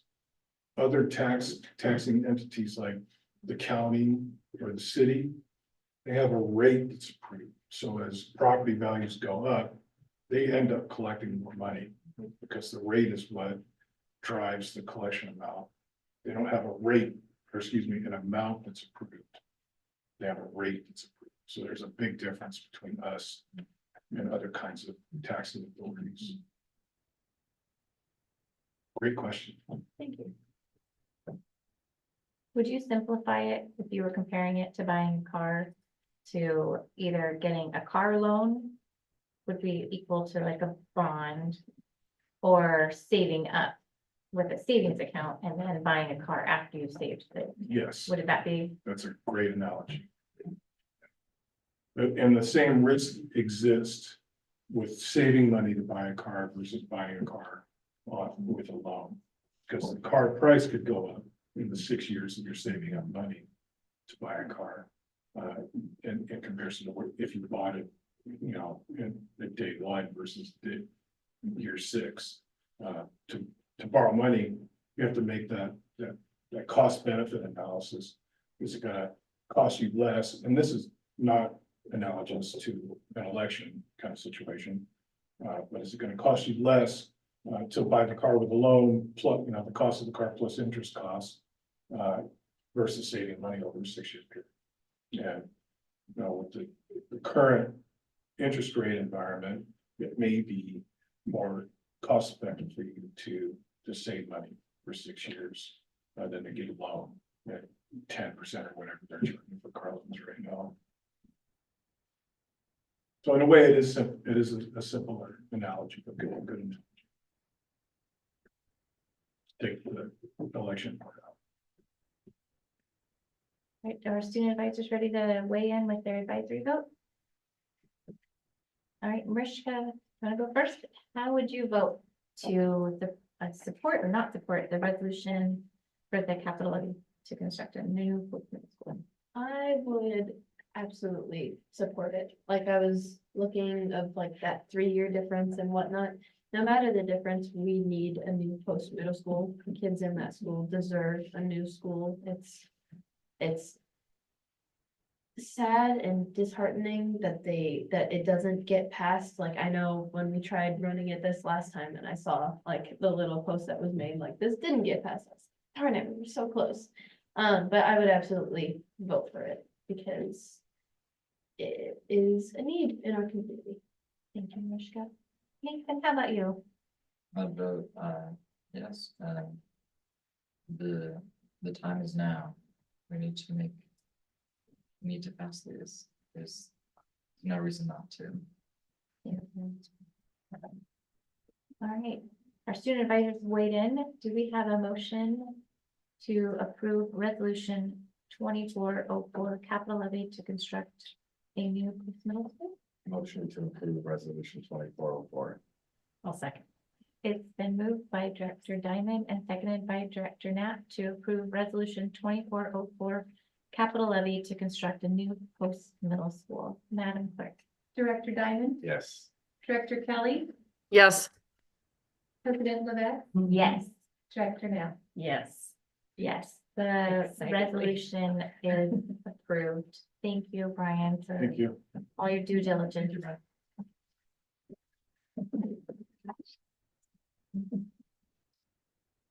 Next up is another one of our fun student advisory votes, and it is our approval of key calendar dates for 25-26. Yes. I know. Time flies. Good evening, directors. Yes, we're trying to stay a year ahead. So we have next year's already approved, so we're trying to get the following year's key dates set, and you can see them here. First day of school, September 3rd, winter break, December 22nd through January 2nd, and spring break, April 6th through 10. So this follows our pattern that we typically do Wednesday after Labor Day, 2 weeks at Christmas, and then the first full week in April for spring break. This year, the 25-26 year happens to be very easy in terms of which days. This year we had kind of a weird Christmas break because of the way that the dates fell for New Year's and Christmas. So this year, 25-26 is about as easy as it gets. We start the earliest we could ever start, with Labor Day being September 1st. So any questions? All right, do our student advisors have any questions before they give their advisory vote? You will both be graduated by then, hopefully, unless you're in your 13th year. That's right. It happens. It's fine. They take as long as you need. Mr. Maloney. No questions? All right, Nathan, would you like to go first with your advisory vote? How would you approve the key calendar dates for 25-26? Yes. Right, Mariska? Could I vote yes as well? All right, both of our student advisors have voted yes for our key calendar dates for 25-26. Do we have any further questions? Are we ready to make a motion to approve the key calendar dates for 25-26? Make a motion, we approve the key calendar dates for 25-26. All right, a second. It's been moved by Director Knapp and seconded by Director Diamond to approve the key calendar dates for 25-26. Madam Clerk. Director Diamond, Yes. Director Kelly, Aye. President Levesque, Aye. Director Knapp. Yes. All right, the key calendar dates for 25-26 are approved. Thank you. Next up is a review of our proposed board meeting schedule and professional development opportunities for 24-25. Dr. Sweeten. So this is a discussion, there's not a vote, that will come up eventually. So this is, the dates are aligned with what we had this year, you know, just appropriate for the 24-25 school year. What is different, and I think it's on this one up here, but is the timing of the study session. So given that Director Kelly works up to the very last minute and has to rush over here from her workplace, it had been suggested that we start a little bit later, 15 minutes later. So that pushes the study session to 5:45, which gives us just a few moments to come from upstairs, downstairs, take a quick break, and then start the regular board meeting at 6. One of the things, just logistics, part of that, you know, board members, if they're coming and not having a chance to eat between, they might need to, that might be a consideration, the food part of it. Although the district wouldn't wanna, you know, that wouldn't be part of the district expense, but just considering board members might wanna talk about that among themselves. The other thought is there, because we would just be finishing one Zoom meeting at 5:45 and another one's going to start at 6. That's not very much lag time to try to end one meeting and start another. As people would come into the new Zoom, there would be probably a need for either one or two things. Either purchasing another webinar license so that both Debbie would have a license and Brenda, so that one could be finishing up one meeting and the other could be starting the meeting. And that's about $1,000. Or as suggested by possibly by Matt, or this consideration is that we turn this room into like what we have upstairs with the Lincoln room, where we don't need the owl, but we put up the system into the ceiling and it just makes for an easier transition. And that's about, Debbie, is that about $4,000 or $5,000? And that $1,000 is fee per year. Right. So that $2,000 a year for webinar licenses per year. Versus. Can we just push the meeting back 15 minutes? I was just gonna say, And could you save start all of what that if money? 15 and say, yeah. The Or regular no, what if meeting. we shortened our study session to still be done at 5:30? That was another one that I All right, was that's it. thinking of. I'm It's a math problem. You're all We about the should math side, math, all advanced math. but in like Is that- 15 minutes pushing it or shortening it to save thousands of dollars. Is that a like- possibility or is We there can- requirements where? No, it's not a requirement. We determine the length of the meetings. If that would save 1,000 if we all are about saving money. Yeah. It's another Yeah. math problem. This is advanced. I'm not opposed to still starting at 4:15 and ending at 5:30. But Does that give us? it enough might time? alter some of our meetings, because some of the meetings were going right to the end. Right, it may So, change some of that. We yeah. may not do as many topics as we, Yeah, you know, may limit that a bit. Would it- Because Would it be better to just push the meeting out to 6:15 then, if we want to keep like the same amount of topics? Sometimes our meetings go really late. yeah, That for is the true. public though, they're used to 6 o'clock, and so it just is a common practice. And we try to start all of the other district meetings like our SAC and our ACE, and we try to make most of those at 6 so people can remember 6 o'clock. That makes Yeah. sense. That does, before we did evening study sessions, back in the olden days, back before COVID, the olden days, the board, the historical board before me, they had, a bunch of, daytime board workshops. And that was their option. It was like read the whole long daily. Study session? Of a That study sounds session. Terrible. Okay, well, plus the challenge with that is that it doesn't happen as often, Right. and then we have Right. individuals that work during the day. And I think everybody on our board has worked doing the, they did much, so that's kind of what we're up against. But I think we can, if we go to 5:30, we can make that work, just knowing that we're not going to be able to maybe, for example, tonight. So instead of having another half an hour to talk about another topic, we will only been able to do the SIP presentations. right. You're going to have less opportunities. Presentation twice. Right? What? So, something to consider. It's not something to decide on tonight. Yeah, What it's is- just a What discussion. is Sherry? Yeah, sure. What do you thought? Well, I hate being the center of this discussion in terms of pushing it forward. I totally appreciate that, but you know, I'm flexible. I do kind of bug out of work. I have to kind of leave right at 3:30, and it is a direct stop right to the DO. I don't get a break at home. I don't, you know, anything like that. So that can be a little, you know, catchy, but you know, I just think on it, and you know, I like ending at 5:30, but I also know that we do, when we start at 4, we have some rich discussion, and today it seemed like we really we went one thing to another, and I appreciated the, sort of synchronicity of it. And I thought the flow went perfectly, and we had a lot of good information. So I don't know, it's once a month. I don't know if I could just say, allow for a few minutes of lateness on my part, and I will join as I arrive. But that sort of depends on your flexibility. If you're allowing me to come in at 4:05 instead of 4 o'clock, that might be just enough cushion for me to arrive without, leaving, with a trail of fire behind me as I run out of the building. So anyway, I appreciate the consideration, but I'm flexible too. Yeah, I was wondering about that too, just having Sherry join a little, a few minutes later. Yeah, that's fine too. Yeah. So I'm kind of hearing a little bit of, like, maybe we'll just keep it 4 o'clock and end at 5:30 and not a lot of consensus to change it. Is that correct? I'm okay either. Yeah, I mean, you have quorum, you have 3, so that's the critical nature. If there was some event where somebody wasn't going to make the study session and we needed that third board member, then just communicate with me and I'll just make sure and make it there on time. Or, yeah, That too.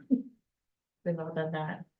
Okay, would you like to see the professional development plan as among this? That would be lovely. Yes. So what comes with this is the listing of all the study session opportunities that we would have, so we can change the timing of all of those. And it shows in August at the all-day workshop. So we have one coming up this August, the 2024, the 19th, and it's all day. So we have one all day in the summer, 9 to 3. And so there you can see that that's bookend from this August to the next August. And then below that, it talks about the WASDA onboarding trainings that, are required. And they're laid out to what you need, in your term. And we had made a decision as a group that we have a board goal that says we would complete 2 of these, you pick, between those. So that was during the last discussion. And I think down below this, we have the required equity training through WASDA. We also have the annual conference that's coming up in November, where this year it's in Spokane. It alternates between Bellevue and Spokane. And we presented last year, and I'm planning to submit a presentation request for us for this next time, focused on a similar topic as our voices and how we use voices to help us make better decisions, hearing the feedback from our stakeholders. And then there's the WASDA networking hour for those that can do that, through WASDA. It's from noon to 1 on Thursdays, the second or fourth Thursday. And then the legislative conference on the Hill, this time they've offered it hybrid in this last year. And so it's in person either in Olympia or you can do it virtually. And I think it's going to be early this year. I've heard that it's going to be around like the second week in January, so like the 11th. And then we have chosen to, since I've been here this is ending my 8th year, to not go to the annual conference just for the sake of how much it cost, and we use our opportunities in the state to have professional development. And that's it. So we'll bring it back. We'll bring it back to the next. Thank you. Meeting. All right, thank you for sharing that and good discussion.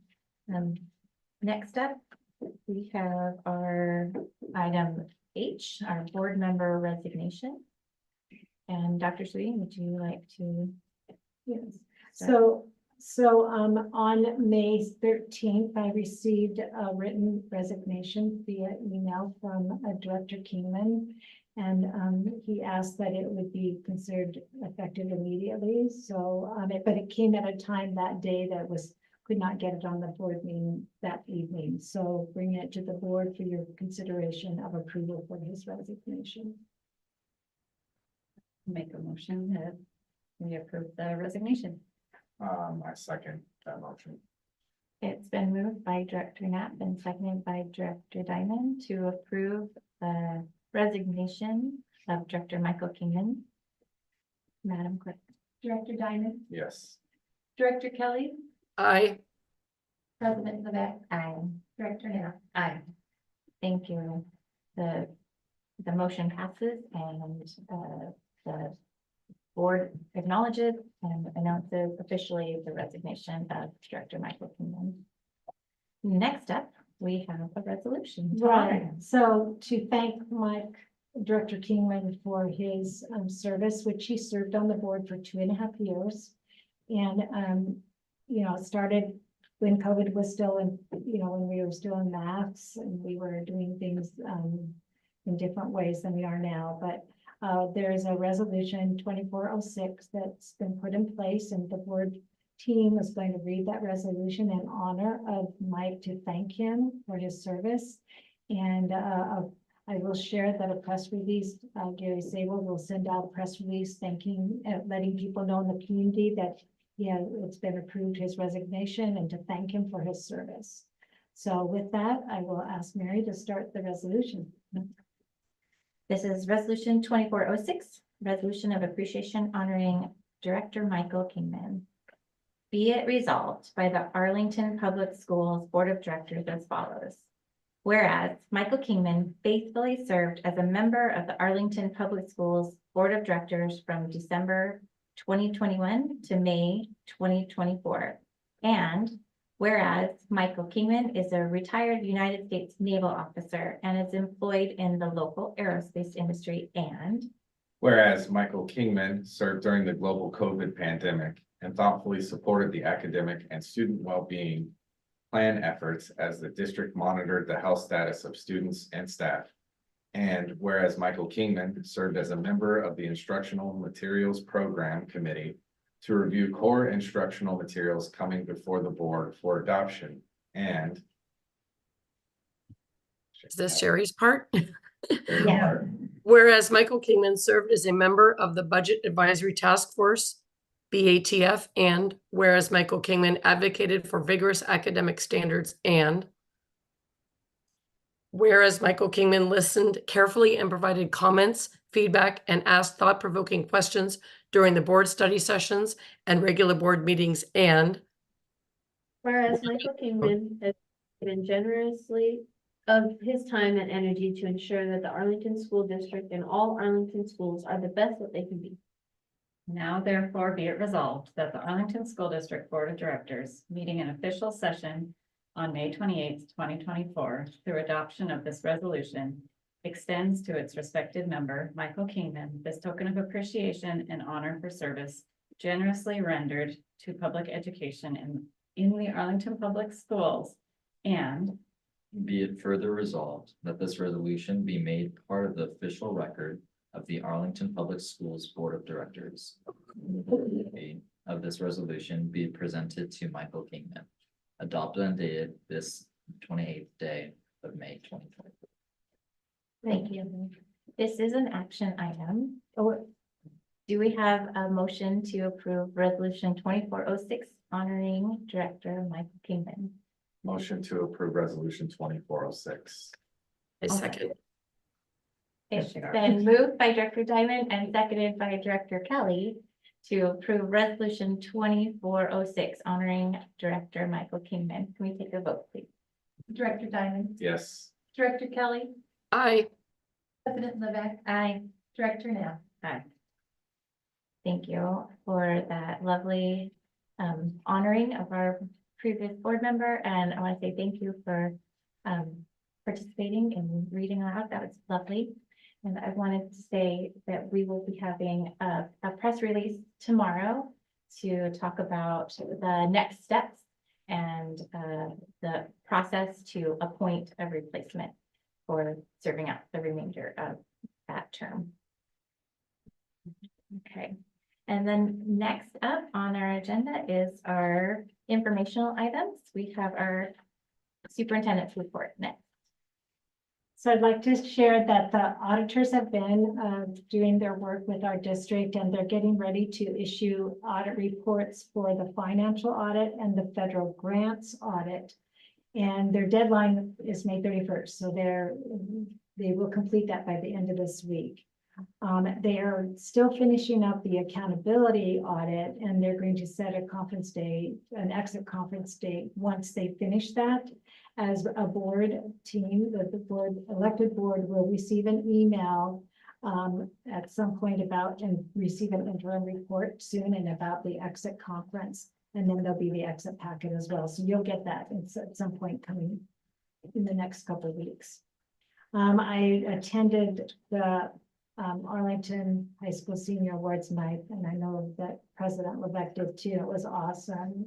And saw many students there just honored, and there was over $700,000 worth of scholarships given or acknowledged. It was great.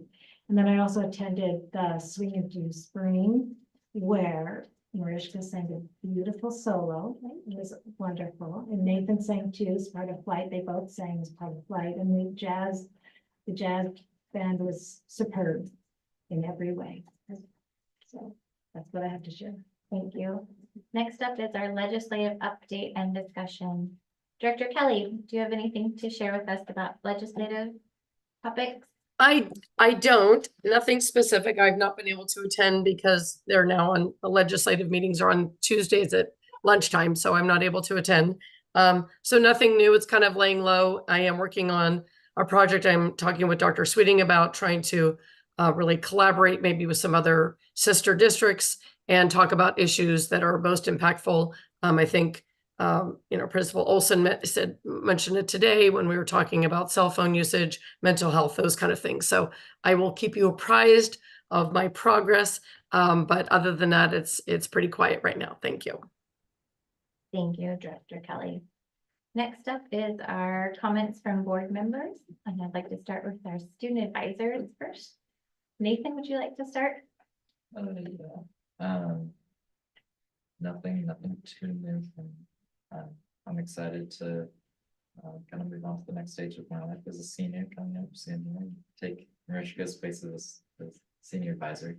I want to thank everyone who came, especially the students who came and presented. Even though I'm a part of the group, I love hearing them talk and hearing them engage. It's a big blessing in my life. So Thank you. Mariska, what's your Busy times. It was put into perspective for me, like maybe last week, that there were only a couple weeks left of school. You know, it all goes by so fast. Like I blinked and we're already in June. As of right now, nothing too big to report on. We have our cabaret coming up on Friday and Saturday, 6 o'clock and 8 o'clock both days. That'll be Flight and Gary singing together. I want to say, or like, just shout out and say bravo to the band that went down to Canada. They did amazing and they brought home first place. And I got to talk with a few of the students and just talk about the memories they made and how enjoyable the trip was for them. And I also got to watch their live stream for a little bit, and it sounded beautiful as always. So bravo to them and congratulations to all the band students and Mr. Aguilar as well. Yes, you Raven. Congratulations, Raven. That is all for me for tonight. Thank you. Thank you. Director Kelly, anything you'd like to share with us tonight?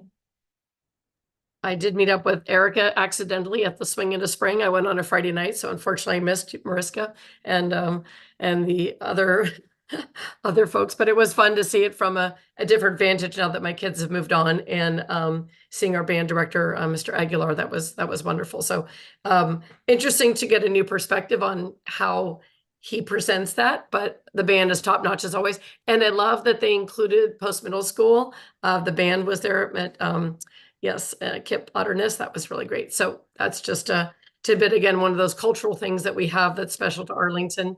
And I always appreciate that. But yeah, I'm counting down the days. I think it's 12, 12 more mornings to wake up. A little bit fewer for those seniors out there, but not too many more. But yeah, all is going well. Thank you. Thank you, Director Kelly. Director Diamond, do you have anything you'd like to share with us tonight? Thank you. Director Knapp, any thoughts? Just try to make it real quick, but it was really fun to go to the AFJR OTC Awards on Friday, and I took my youngest too, and they did really great, but it was really cool to see. I'd never been to those awards.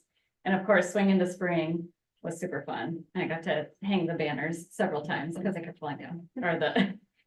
And of course, the band going to Canada was so exciting since I have a band kid and I have feel like I've adopted all the other band kids. And so it was really, really cool. Very proud moments and cheering them on in the rain when they got home, and just congratulations. And Mr. Aguilar is doing an incredible, change-making job in our district, and I love to see that. And yeah, I mean, other than that, just looking forward to the graduations coming up in a couple weeks. That's always fun for us, so, yeah. Okay, thank you.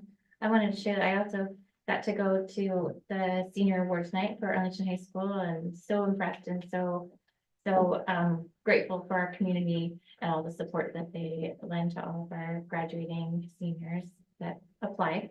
I wish all kids would do their Dollars for Scholars applications, because I think there would be more awards given out. I also got to go to the ROTC awards night. That was really fun. We thought we were just gonna go, and then they had us sit up on stage and then give away a certificate, and it was quite enjoyable. Just neat to see the attention that our I don't know if they are Major Blue. And then our leaders of that organization gave to each kid how much they interacted specifically, individually with each of those kids, and had such nice things to say about each one of them.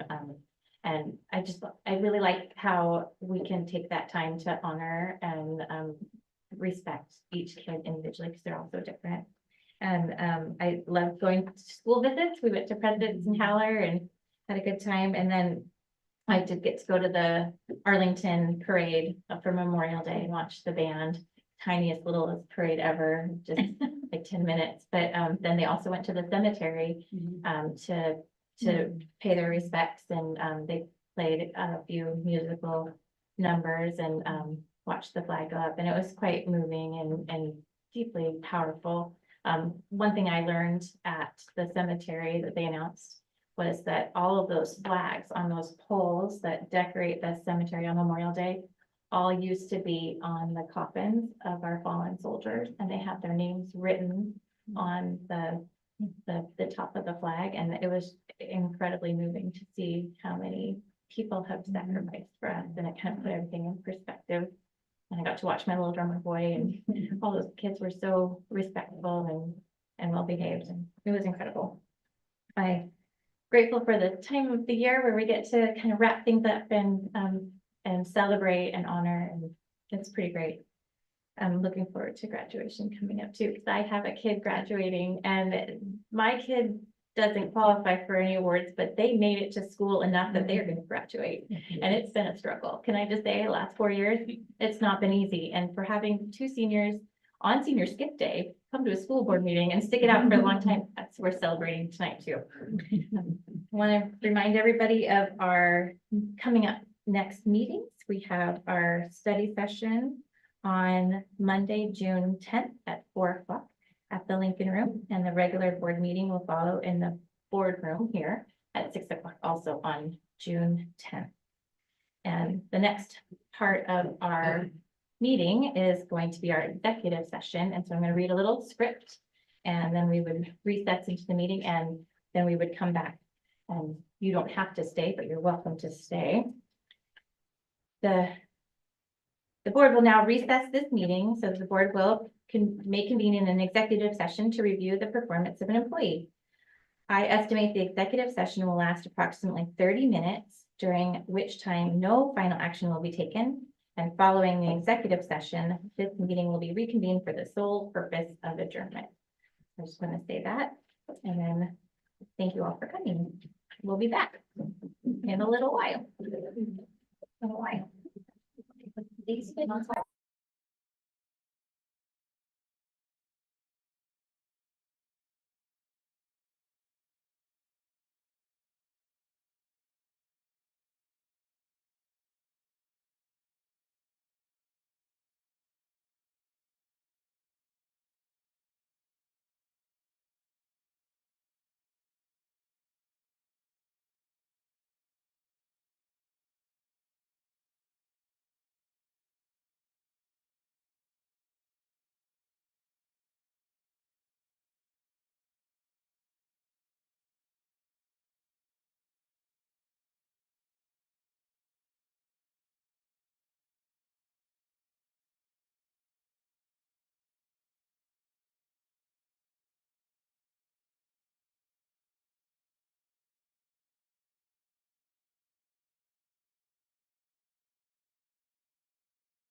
Welcome back. We are reconvening our regular board meeting after our executive session has ended. Do we have a motion to adjourn? Motion to adjourn. I'll second. It's been moved by Director Diamond and seconded by Director Knapp to adjourn the meeting. Madam Clerk. Director Diamond? Yes. Director Kelly? We excused her. President Levesque? Aye. Director Knapp? Yes. All right, meeting is adjourned. Thank you. Drive safe.